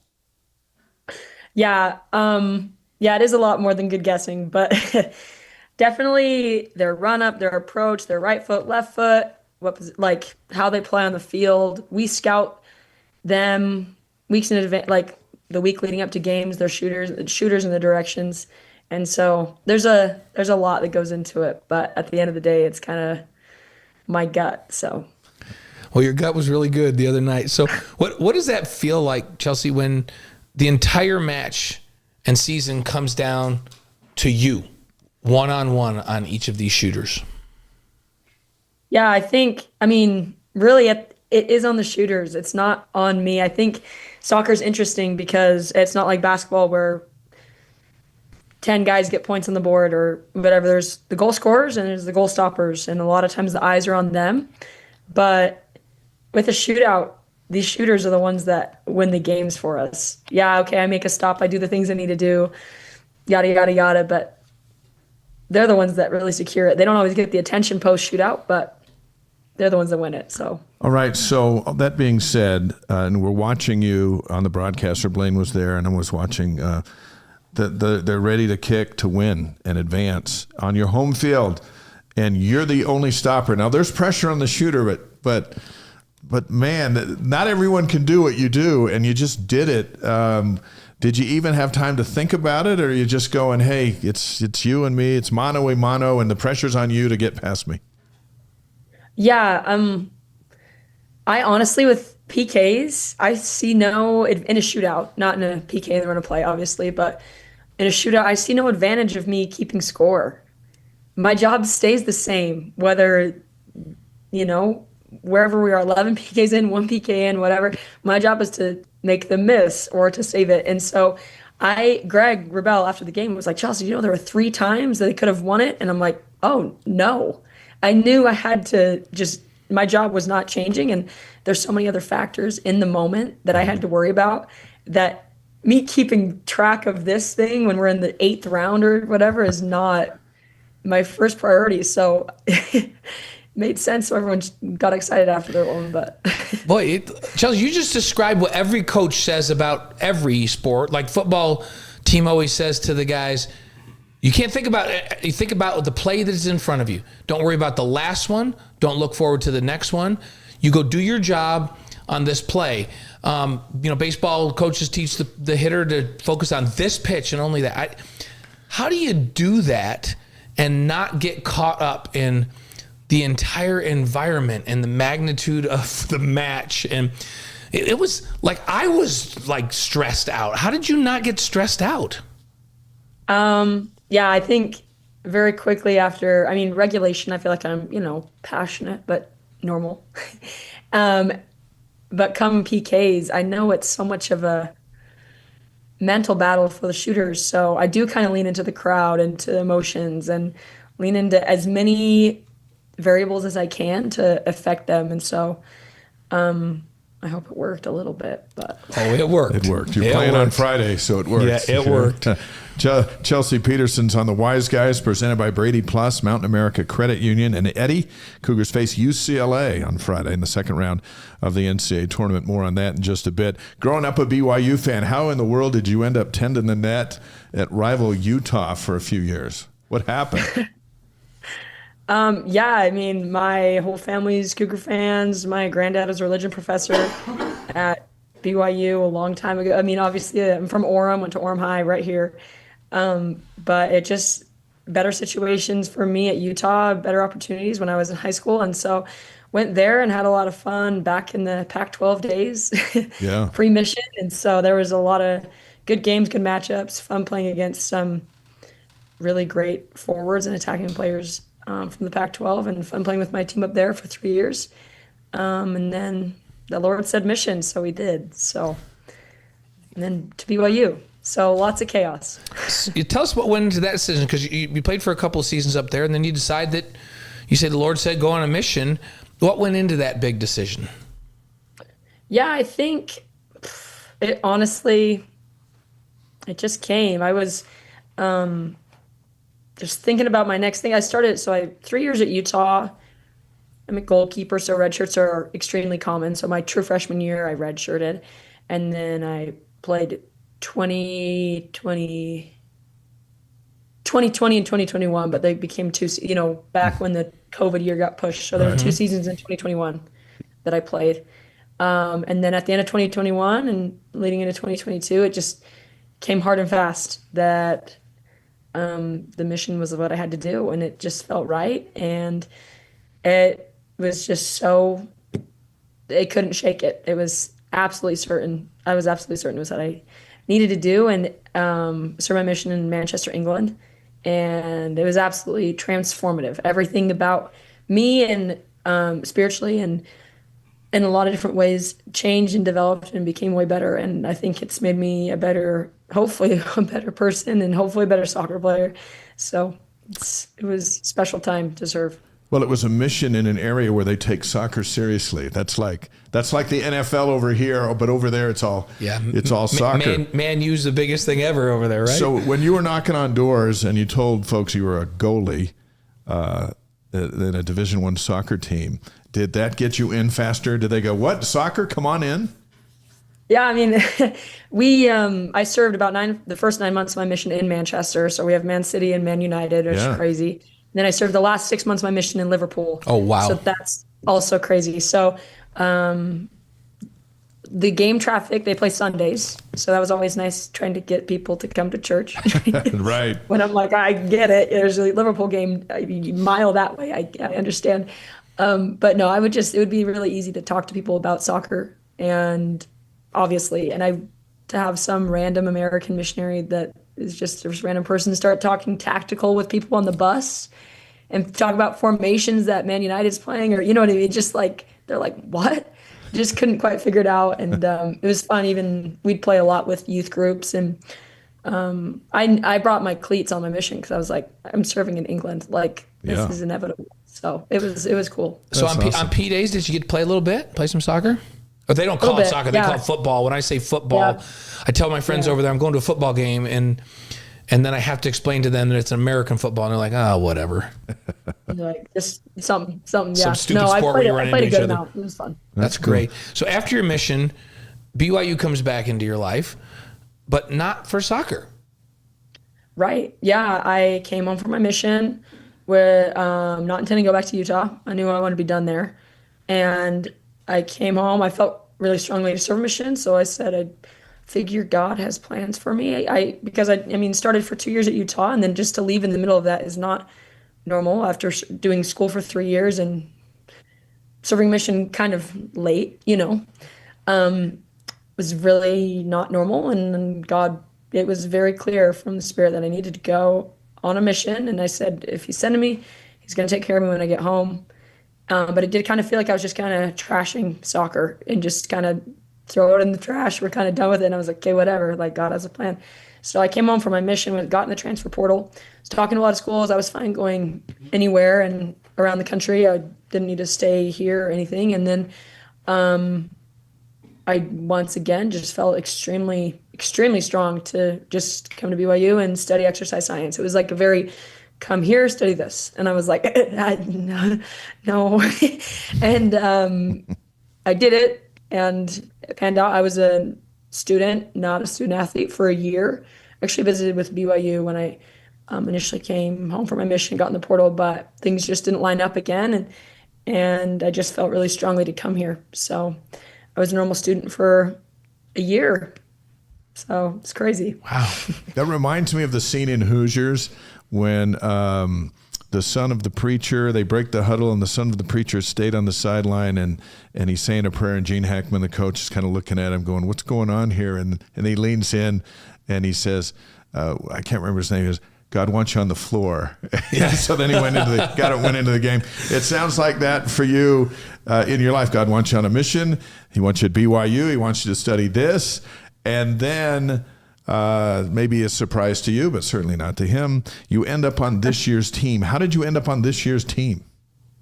Yeah, I was actually the day after I got home from Lake Powell with my family. So I'm not thinking about soccer at all, of course. I mean, how many years out of playing, and I'm just whatever. I think I was like, oh, it's the first day of fall camp, because that is a significant day in my life for a good amount of years. And Steve Magleby, one of the assistant coaches, was my club coach for 10 years. He's just an amazing guy. And he texted me and he said, are you still at BYU? And I was like, what? And I'm like, yeah. He's like, we need to talk. And I was like, okay. And so we talk, and informed me that things happened and they need more goalkeepers. And he's like, so are you in? And I was like, I don't know. Like, I knew I had to make a decision fast. If I was doing this, I was going to be at practice tomorrow. It's not like I was going to sit on it for a week in fall camp. It's like, no, we're either in or we're out. But it was kind of shocking. Like, honestly, I was like, why? But I felt like I should, and so I did. It's kind of a theme, but yeah, it's a great theme. You're listening to the Spirit, right? I'm trying. Yeah. So BYU goalie Chelsea Peterson's on the Wise Guys live on YouTube, Facebook, Twitch, and wiseguys.com. So you decide you're going to come out. You're out there. You're backing up. Let's fast forward to the Utah game on October 30th. BYU has to win this game to qualify for the Big 12 tournament. Peyton Collins tears her ACL 17 minutes into the game, and you replace her at goalie. And in what is a full circle moment, you beat the Utes 2-0. Right. Could you have imagined that? You're in exercise science. Now you're out on the team. Now you're playing the Utes, who you played for. What was that like? I mean, it was, I mean, first of all, Peyton's injury is, you hate an ACL. That's awful, and just made me sick. You hate to see it. But when someone goes down, someone has to come in. You know what I mean? It's just how it all works. And so coming in, I think I tried to not have a lot of emotion. It was hard because, I mean, I played at Utah for 3 years. I had how many starts on that field and how many, it's like my old home. But yeah, no, I'm glad the defense was really, really locked down that game and just had a lot of good shot blocking and clearances from the back line. And they made my job very, very easy. I mean, a shutout, we always look at the goalkeeper with a shutout, but I don't think that's fair to the rest of the team. So they played fantastic defense that game. And it's always good to shut out the Utes, you know? It is always good to shut out. Those are words to live by, especially Yes, on they this show. Always good to shut out the Utes. Your first start of the season then comes against fifth-ranked TCU on their home field in a game that goes into penalty kicks. And here you are. What's going through your mind in this setting now that the team gets to the tournament, the last team in, and then you get to face the top seed. What was it like? What were you thinking about going into PKs in that setting? Yeah. Again, I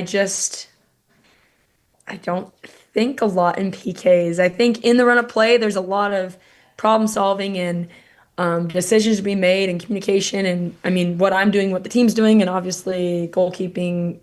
One of my biggest roles is communicating with the back line and how that looks a little bit like the linebacker of soccer a little bit. And so, but when it comes to PKs, we just go. And it was a little less dramatic because it was only, 5 rounds. But it's a huge win. And I mean, really, our shooters that game they were lights out. Keeper didn't stand a chance. Fantastic shots. And so they made my life really, really easy. If they're shooting like that, I have the easiest job in the world. So Yeah, it was awesome. you win that game in PKs. Then you go on to win the Big 12 tournament. And the next thing you know, you're being honored as the defensive player of the tournament. Could you have imagined that happening? 6 months ago, no. Yeah, that's it. Absolutely not. 3 months ago, no. I think it just all lined up. Again, I think this team makes me look really good. I think a lot better than I am. They get some big stops, and when they see a 0 on the board, they always look to the goalkeeper. But this team, that's a 30-man shutout. Everyone is contributing to that, and so I'm just really grateful that I can play on a team like that. But yeah, defensive player of the tournament, it was fun, but it felt like there's still more in us, and I think that was fun about last week.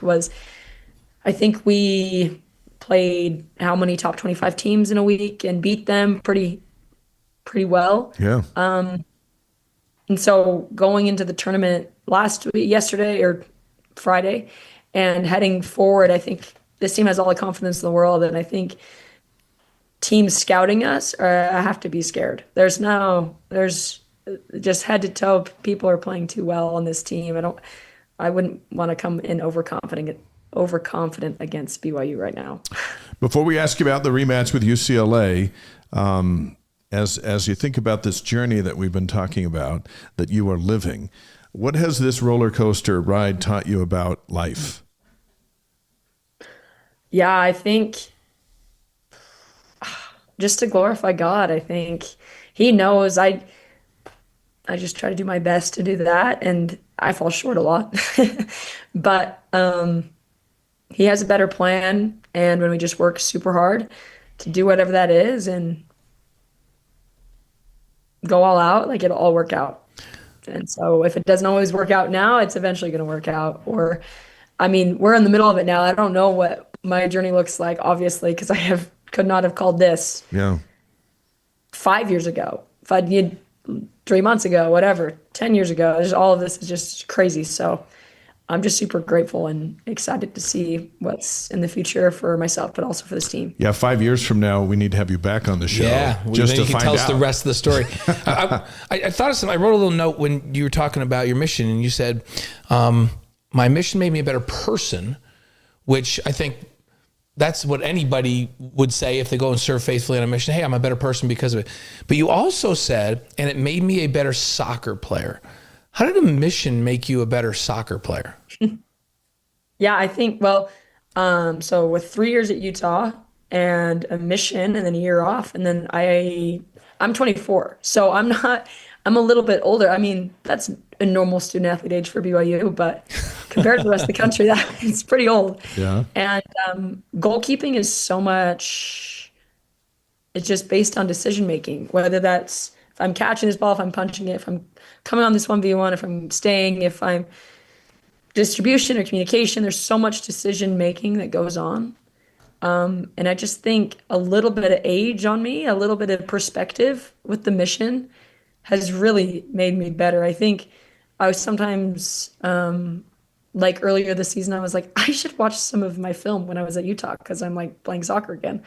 And so I watched it and was like, oh, like I was playing well, but I'm like, I would have never made, like when I watched myself get scored on, I'm like, I would have not done that today. And I'm like, am I just like that much better? I'm like, no, I think I'm just older. I think I just can think through things a little bit better and make better decisions. And so I think obviously the mission time, of course, a year and a half older, but I also think perspective too, that my world doesn't revolve around soccer, which it used to be. And it's so common for every student athlete to be like, oh, it's swim or it's football or it's, soccer or tennis, whatever.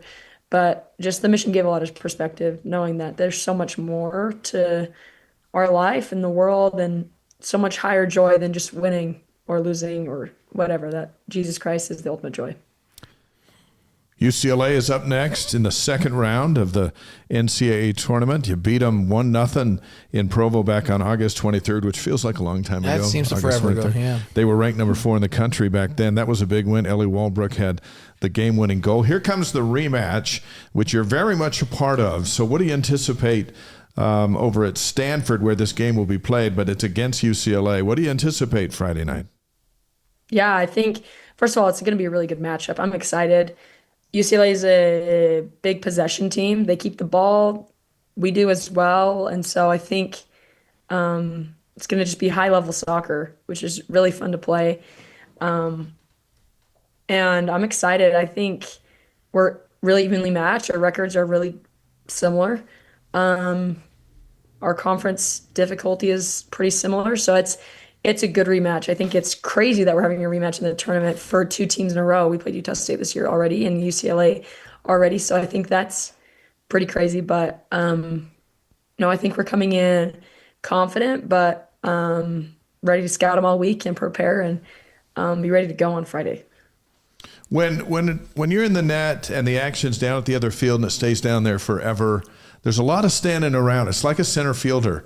Where it's like, I don't know when someone's going to hit it to me or not, but when they do, I have to catch it. And then Right. the action comes to you. Is that a challenge to stay focused in a game where maybe a lot of it, you're just kind of watching what happens?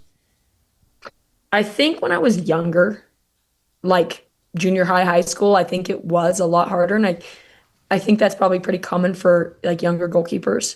Because, at 90 minutes is a long time. It's not like you're just a couple, you have quarters or half, like we just have halftime, but then we're going a long time. But now I've learned so much that there's so much that needs to be done with my center backs, even when we have the ball, and all my whole back line when we have the ball, when we don't have the ball. No matter where we're out in the field, there's always adjustments that I can make with them and with my own shape. And so I better not zone out now. I better not zone out. There's always a problem to be solved, it feels like. Always a with any problem to back be line, solved. always. Yeah.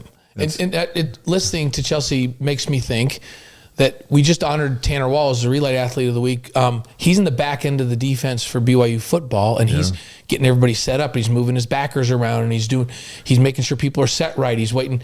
And it sounds like, Chelsea, like you do the same thing in the back end of the defense for this soccer team, where you're responsible to make sure everybody's where they're supposed to be and get things right. Is that how it works? It's honestly very similar, yeah. So it's fun, it's busy. It's more, games for me are a lot more mentally taxing because I'm always moving people around and playing chess back there mentally with my defenders. So. Well, and Tanner married a soccer player, so he's smart. We always thought he was smart, and when he married a soccer player, we knew he was really, really smart. So Here, let's finish with this. 5 questions for Chelsea, presented by Strategy Square. Let Chantel help you your business grow its social media presence. You can find out how at strategysquare.co. Chelsea, here come 5 rapid fire questions where we're going to learn a whole lot about you in a very short amount of time. Are you ready? We decided 5 because 5 PKs, right? At the end? Yes. No, that's not why we did it. We always do 5. But just the first thing that comes to your head. Your favorite sports movie? Oh, Cool Runnings. Because Cool Runnings means peace be the journey. Cool Runnings. Yes. Nice. Our technical director just was clapping for that one. He one of loves his that one. favorites. So. Good. Okay, your favorite singer or band? Oh, I love Kenny Chesney. Ah, country. Yeah, nice. Yep. He's good. So, Okay. yeah, who's you have a favorite country? Keith Urban. Yeah, Did you like Keith Urban? Oh, He's the best. love him. Yeah. So, and then we're pretty close to a famous West Virginia country artist too. So. Yeah, Brad Paisley. Brad We like Paisley's dad Paisley. comes on the show and stuff. So, Oh, no way. yeah. Cool. So, okay, that's a good one. Kenny Chesney. Number 3, your favorite breakfast cereal. Have you had cinnamon checks? I have had cinnamon checks. Have we They're had very cin- good. How Very old do you good. think we are? Of course we've had cinnamon checks. Come on. I don't know. I just feel like people don't even know they exist. No, they're great. We're so old that Dave's favorite cereal is Captain Crunch, the original, without even the crunch berries in it. You had some this Oh, morning. okay. To be honest. And mine is probably Cinnamon Life. So those are old school Okay. cereals. Yeah. Yep. So if you're a cinnamon checks, then you're also Frosted Flakes. Got to be pretty close to that, you gotta don't they? Very good. Yeah, Very good. excellent. Okay. Frosted Flakes are good for a nighttime meal, in my opinion. So, very good. So, cinnamon checks it is. Okay, number 4, your favorite BYU moment. I think I was like, I don't know how old I was, but it was who was the quarterback with Mitch Matthews in it was like the Wisconsin game? It was like Taysom Hill or yes, yeah, that Taysom Hill? one, and there was like the Hail Mary. Oh, and Tanner there was, Mangum. Oh, Tanner Mangum. Tanner Mangum, that one. was at Nebraska. Yeah, Dave and I were right there. Nebraska. Right, There we go. Right on the sideline, right next to that one. We were there doing a show. Now, why was that your favorite BYU memory? I can remember exactly where I was when I was listening to it. I was camping with my family. We were listening to it in the truck, and everyone's like, "Everyone, be quiet, be quiet." And like my dad driving, and we're like, "Wait, did he catch it? Did we catch it?" I mean, it's like how old? So we were sitting in the back of the truck, like trying to figure out if he caught it. And then Greg erupts, touchdown. And anyways, it was a big one. That's awesome. That's a great memory. That's a good memory. That's a good core memory. So, and now the last one, your favorite mission moment. Oh man, too many. I think just seeing the lights in people's eyes change, seeing what Jesus does to people over and over. So that's a lot of moments, but it's probably the one thing. So that's yeah. So the favorite thing about your mission is definitely that, and hopefully that happened over and over again. Hey, on your P Day, did you get to a Manchester U game? It was too rowdy. Really? We couldn't go, but I went back after with my parents and I said, if there's one thing we do, I have to go to these games. So we did. So wait, now I got this is important, especially at our house because we have I'm not going to tell you which team, but Man U, Manchester City, Liverpool. What's your team? So I grew up a Liverpool fan and served my first 9 months right next to the Manchester City Stadium.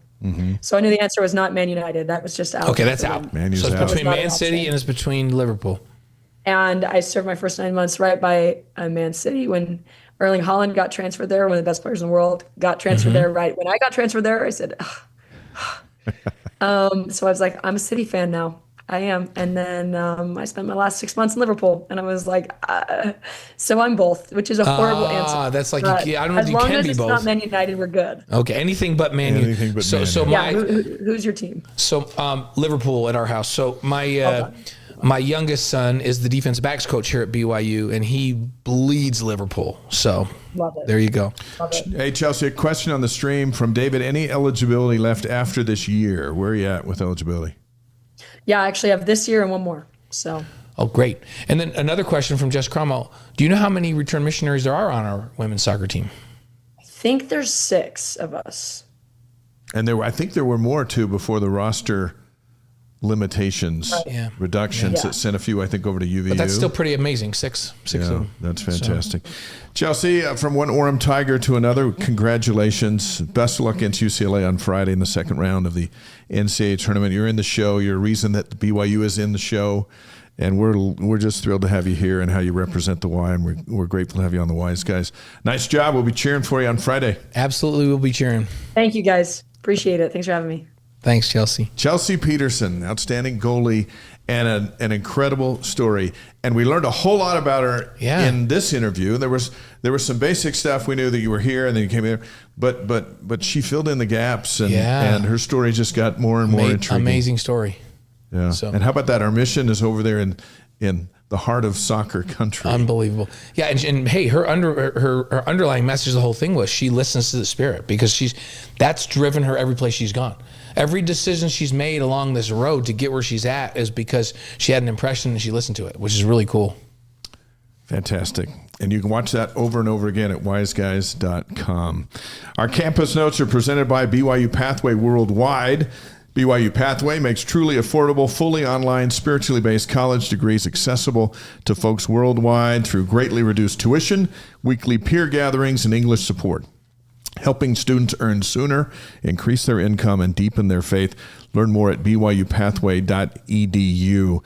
Let's talk BYU hoops, and then that'll lead us into our Cougar Board question of the week. They're now 3-1. Number 9 in this week's AP Top 25, so they slipped a couple of spots.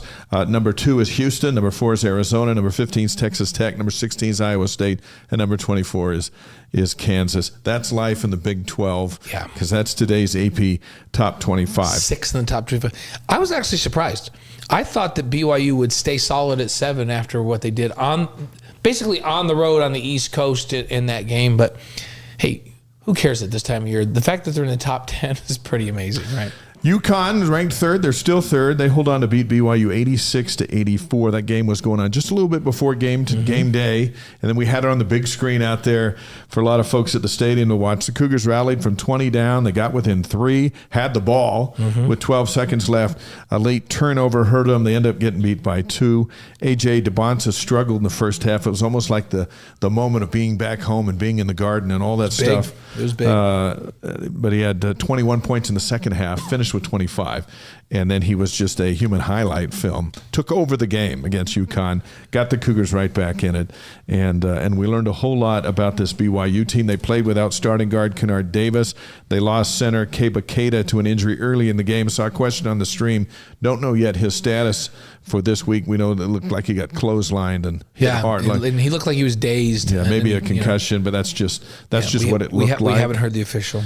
But I tell you what, at the end of it all, thinking back on that game as we were getting through the football game, to go to the Garden and get beat by 2 to a team that's won 2 of the last 3 national championships.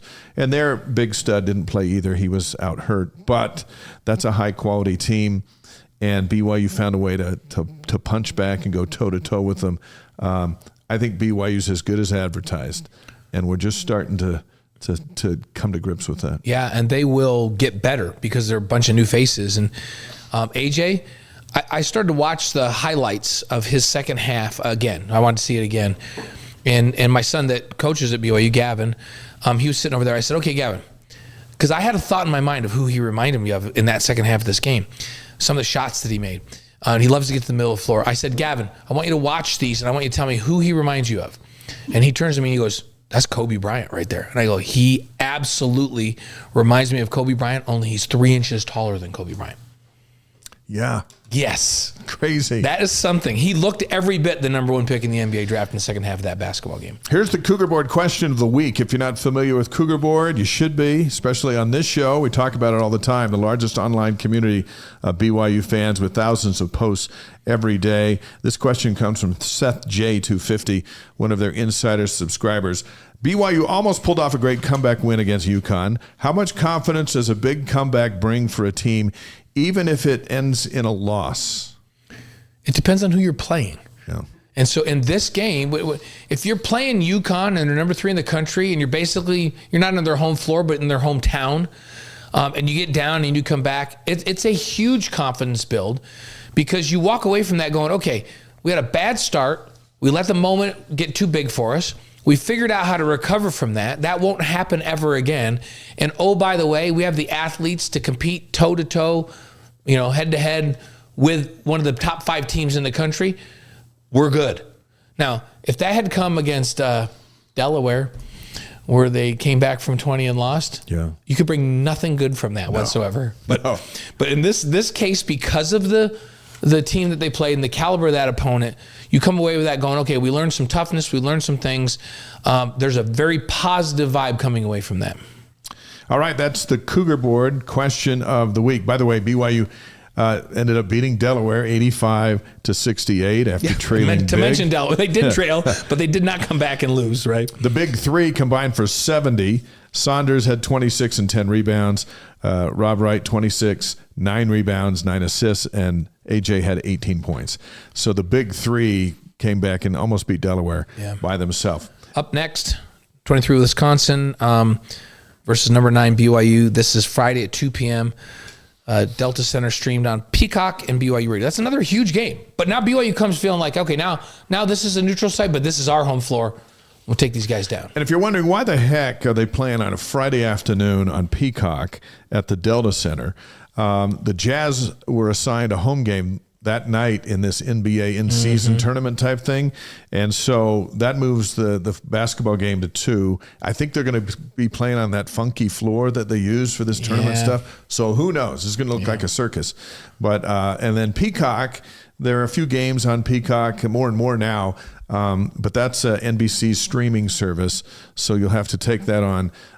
You might have to convince your husband or your wife that you need to subscribe to Peacock to see that top 25 matchup on Friday. Good luck with that, but that's where that's at. So let's give you a Kennard Davis update. There's nothing new as of today.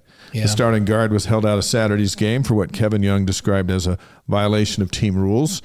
That was on the pregame show. Last Thursday, prior to the team's departure, Davis was involved in an accident and cited for driving under the influence. The incident reports yet to be released by Provo Police. It could take a while. You and I have opinions on that and things that we know, but it's not our place yet to say that. Right. I'd be surprised if Davis isn't playing on Friday.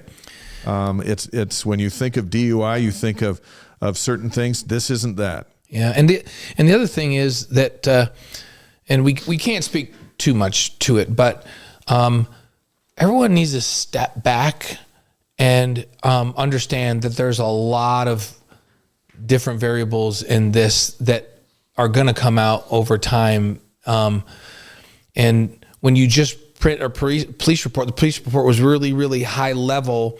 It doesn't give you all the details of, and when people hear the details, they're going to go, oh, that changed. This is very different than, so there's a lot. So everybody just needs to relax, not worry about it right now. They're also trying to get him healthy. Remember, he has that little aggravated Achilles. That's why he wasn't playing for the last couple of games. Got to get him healthy. He's a very good defender, and he's an outside shooter that will add to this team. But as far as this goes, we're just going to have to be patient, wait for this police report to come out. It will have details, and I think the details will be very revealing to everybody when it's all said and done. BYU picked up a big addition since we were together last, 6'10" Abdullah Ahmed. He picked BYU over Houston. We both had a chance to talk with him during his recruiting visit. This is big news. He comes to BYU from the NBA's G League. The NCAA ruled recently that G League players can have the option to appeal and return to college. Ahmad's expected to be in class in January and replace Keba Keita next season. And he's all 6'2", and when I saw him, I said, hey, have you ever thought about playing tight end too while you're here? Because there's nothing skinny about him. No, he's big. And Keba is a guy that can really run the floor and is a great rim protector. This is Ahmed is a guy that can really run the floor and is a great rim protector. Big, physical dude. And they needed somebody to come back that's like that to replace Keba when he graduates this year. Also, the top junior college player in the country, KJ Perry, signed on to play at BYU as expected. He committed verbally earlier, but he signed it, and he's coming. He's a 6'2" guard, rated the number 1 JC player in the country, so that's a big addition. 4-star Dean Ruckert signs with BYU. He's a 6'8" wing, reigning 5A player of the year for Timpview High School, just down the road from us. And then 6'10" center Will Openshaw, another T-Bird, is going to play at BYU. He signed. He's going to go on his mission first. So we'll see him a little bit later. Whenever you're 6'10", we look up in a number of ways. Go, what? Okay, that sounds good. And then earlier today, 4-star combo guard Austin Gooseby, another highly sought-after LDS talent, announced his decision. It came down to BYU in Texas, and he chose the Longhorns, where he has family ties, and they've been on the recruiting thing with him from day one. So Texas wins he's a that Texas one. Kid. He's a Texas kid. So we wish him the best. Absolutely wish him the best. Rick Platts makes an interesting comment on the stream here. He says, Harvey and Chelsea, both on the show today. Harvey Langi. He says, they start out up north, they serve a mission, they see the light, go Cougs. So I forgot that Harvey started the story. So, and hey, by the way, I want to acknowledge Margene Archibald says, hey, Blaine, thanks for chatting us up at In-N-Out on game day. Made our grandson's perfect day. From Chicago, came to see Da Bear. So I was up watching my grandson play basketball, and before I had to come back down to studio to get ready for our show, and outside of In-N-Out was this family all decked out in all of their BYU gear. Yeah. I was so proud of them for flying their BYU gear out there in American Fork, and so stopped and visited with them for a little bit about the game, and their grandson had on he was there all ready to go with his Da Bear. Yeah, the Chicago ties and ready to. You're disappointed. I'm disappointed you didn't bring me a sandwich. It was a little earlier then. It would have been not good by then. So all right. Cross country. Glad to talk to you guys. It was fun. Cross country. Women are ranked number 1. They're going to go wire to wire. Number 1. The men are number 10. Both teams finished second at the NCAA Mountain Regionals and qualify for the NCAA Championships. Now, second, that's the first time the women have finished second all season. Mm-hmm. It's not about being second at the regionals. It's just go and get qualified and then go win the national title. Go win the national title. So this wasn't that, hey, we're running everything we can to win the regional. It was about going there, getting qualified. By the way, Jane Hedegren did win the women's race, 42 seconds ahead of last year's 5K and 10K champion.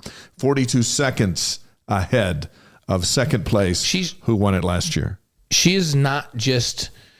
So you know how Jay Hill says, hey, on defense this week we want to do our assignment, but we want to beat the crap out of the other team.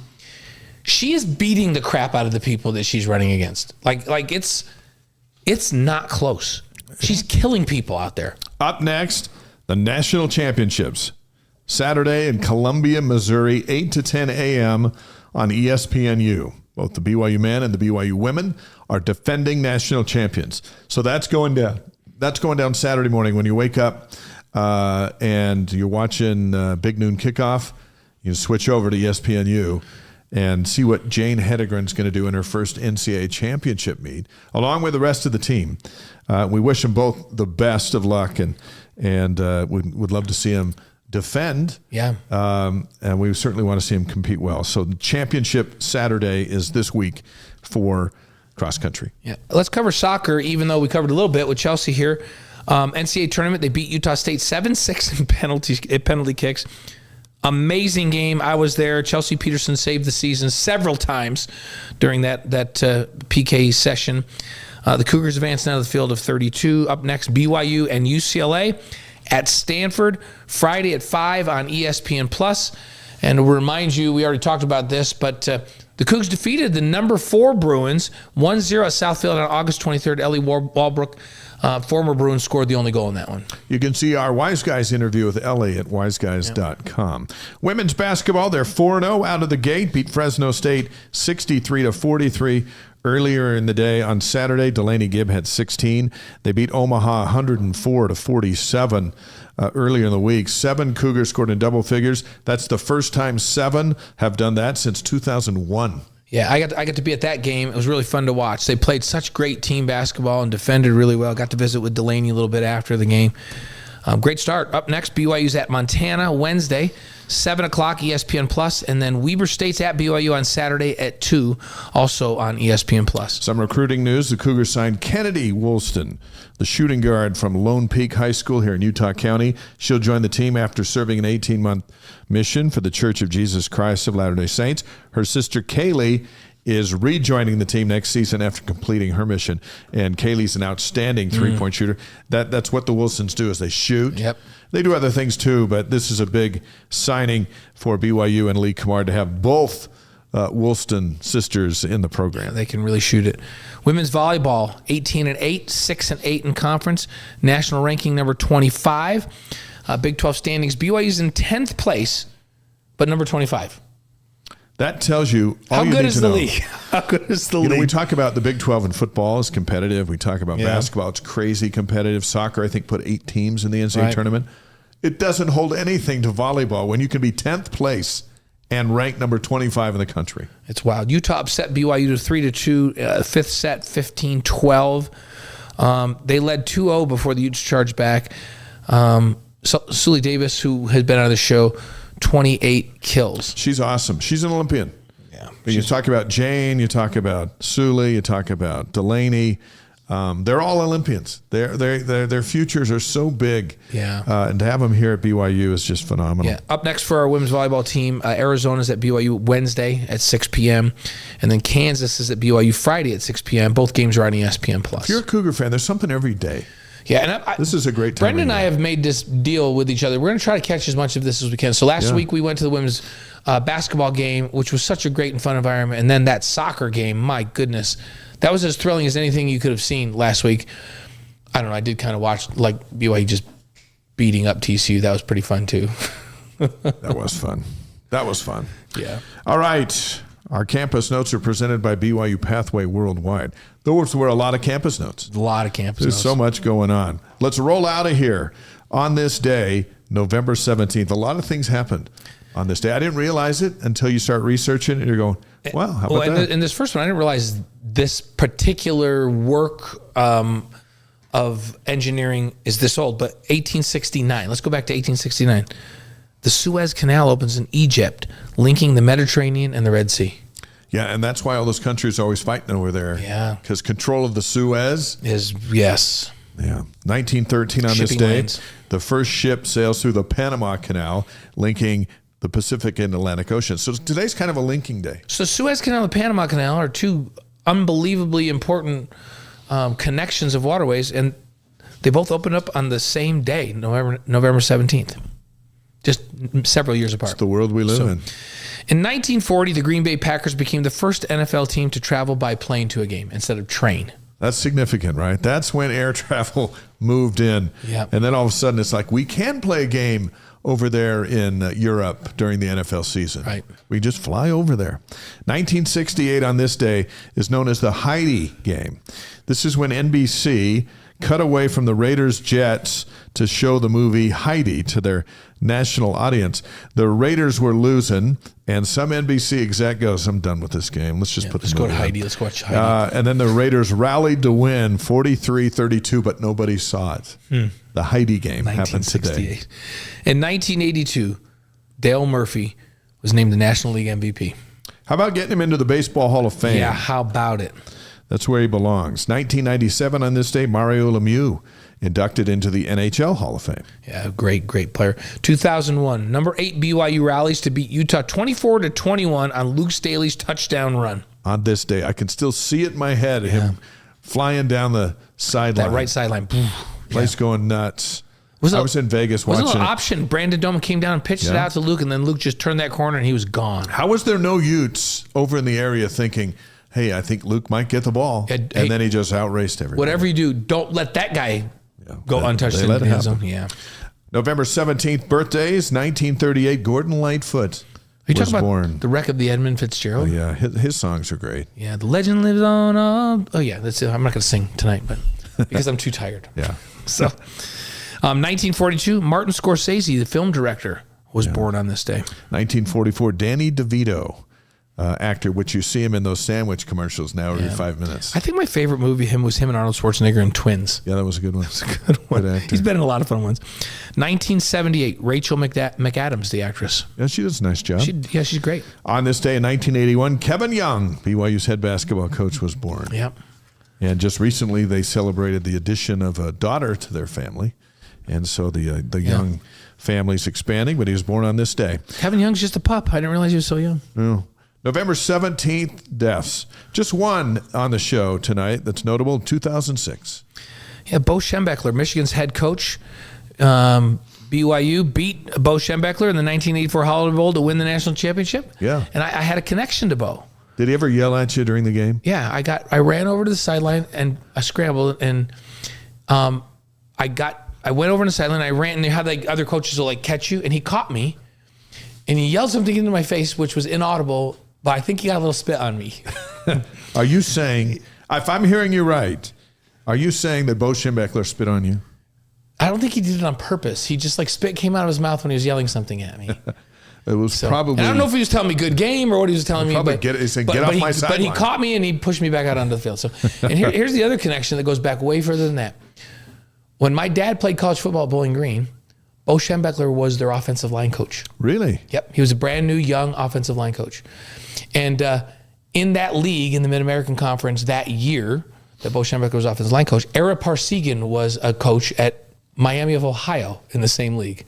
How about that? Yeah, some great coaches came out of that Mid-American Conference. But Bo, and then Don Nalen, who's a legendary coach at West Virginia and is, Hall of Famer at West Virginia, he was the quarterback on that football team that Bo Schembechler was the line coach on. That's pretty good. Bowling Green. Our Wise Guy's inspirational quote of the week is from Bo Schembechler. Imagine that. Yep. Who said, and maybe you'll think different of him after the story of him yelling at you. Yeah. No, I don't know that he was yelling encouragement or discouragement at me. I don't know. I couldn't tell what he was saying. Or when he spit in your face. He didn't spit in my face.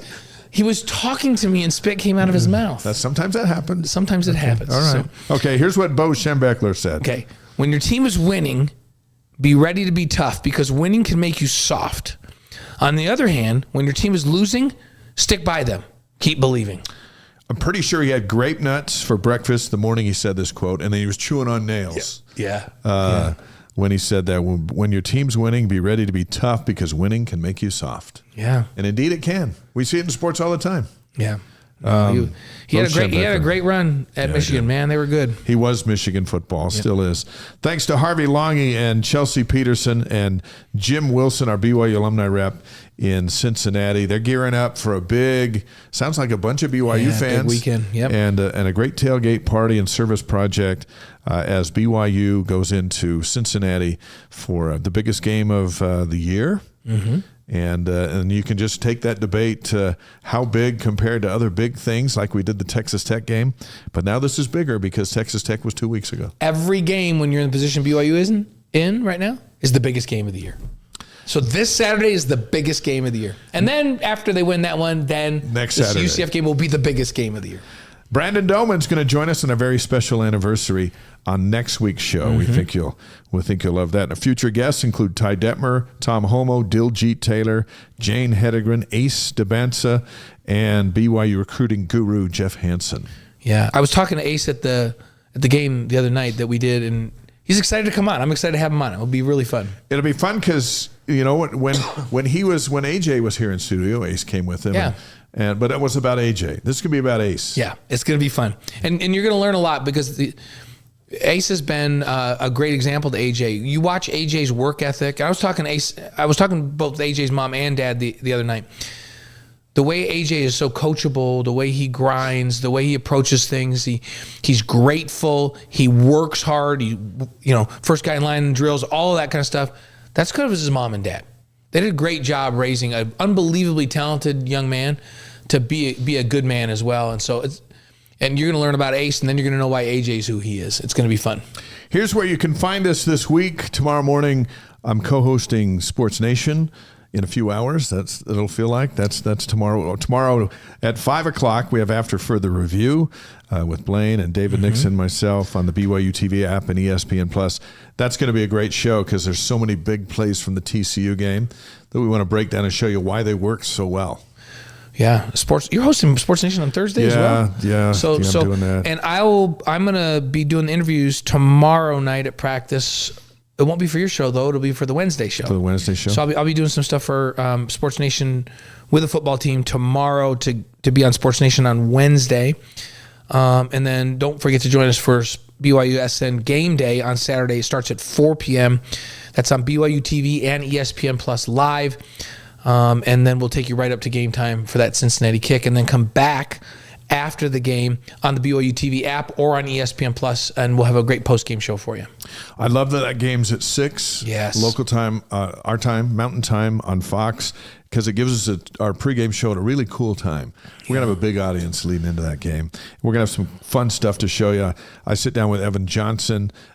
He's a ball of energy. Yes. And that interview will be fun and so much more, plus the live warm-ups from back in Cincinnati. So BYU Game Day is where you want to be leading up to the big game on Saturday. And I'll be in the Deseret News with a few articles this week. Wise Guys is presented by Brady Plus, supplies plus support. Find out more at bradyplus.com. Yeah, and by Eddie, HR and payroll software built for small businesses. See how Eddie can serve your team at Eddy.com. And by Mountain America Credit Union, empowering dreams for over 80 years. Find out what they can do for you at macu.com, MACU.com. And our Relight Athlete of the Week, presented by Redmond. The secret is in the salt. Learn what it can do for you at Redmond.com. Our Relight Athlete of the Week this week, Tanner Wall, one of my favorites. And then Chelsea was last week, so we've had we've had back-to-backs. Yeah, exactly. Yeah, thanks, Relight. Appreciate it. Wise Guys is distributed by the Deseret News. It's a great time to be a Cougar fan. Enjoy it all. It's such a huge week. And we'll see you tomorrow on AFR and Sports Nation. And you have to take it. It's like eating an elephant. You just go one bite at a time. Well, like Chelsea said, just one PK at a time. Just one play at a time. She doesn't even think about what happened or what is going to happen. She just focuses on the shooter in front of her. That's what we got to do. Focus on the next thing. Words to live by. See you next week.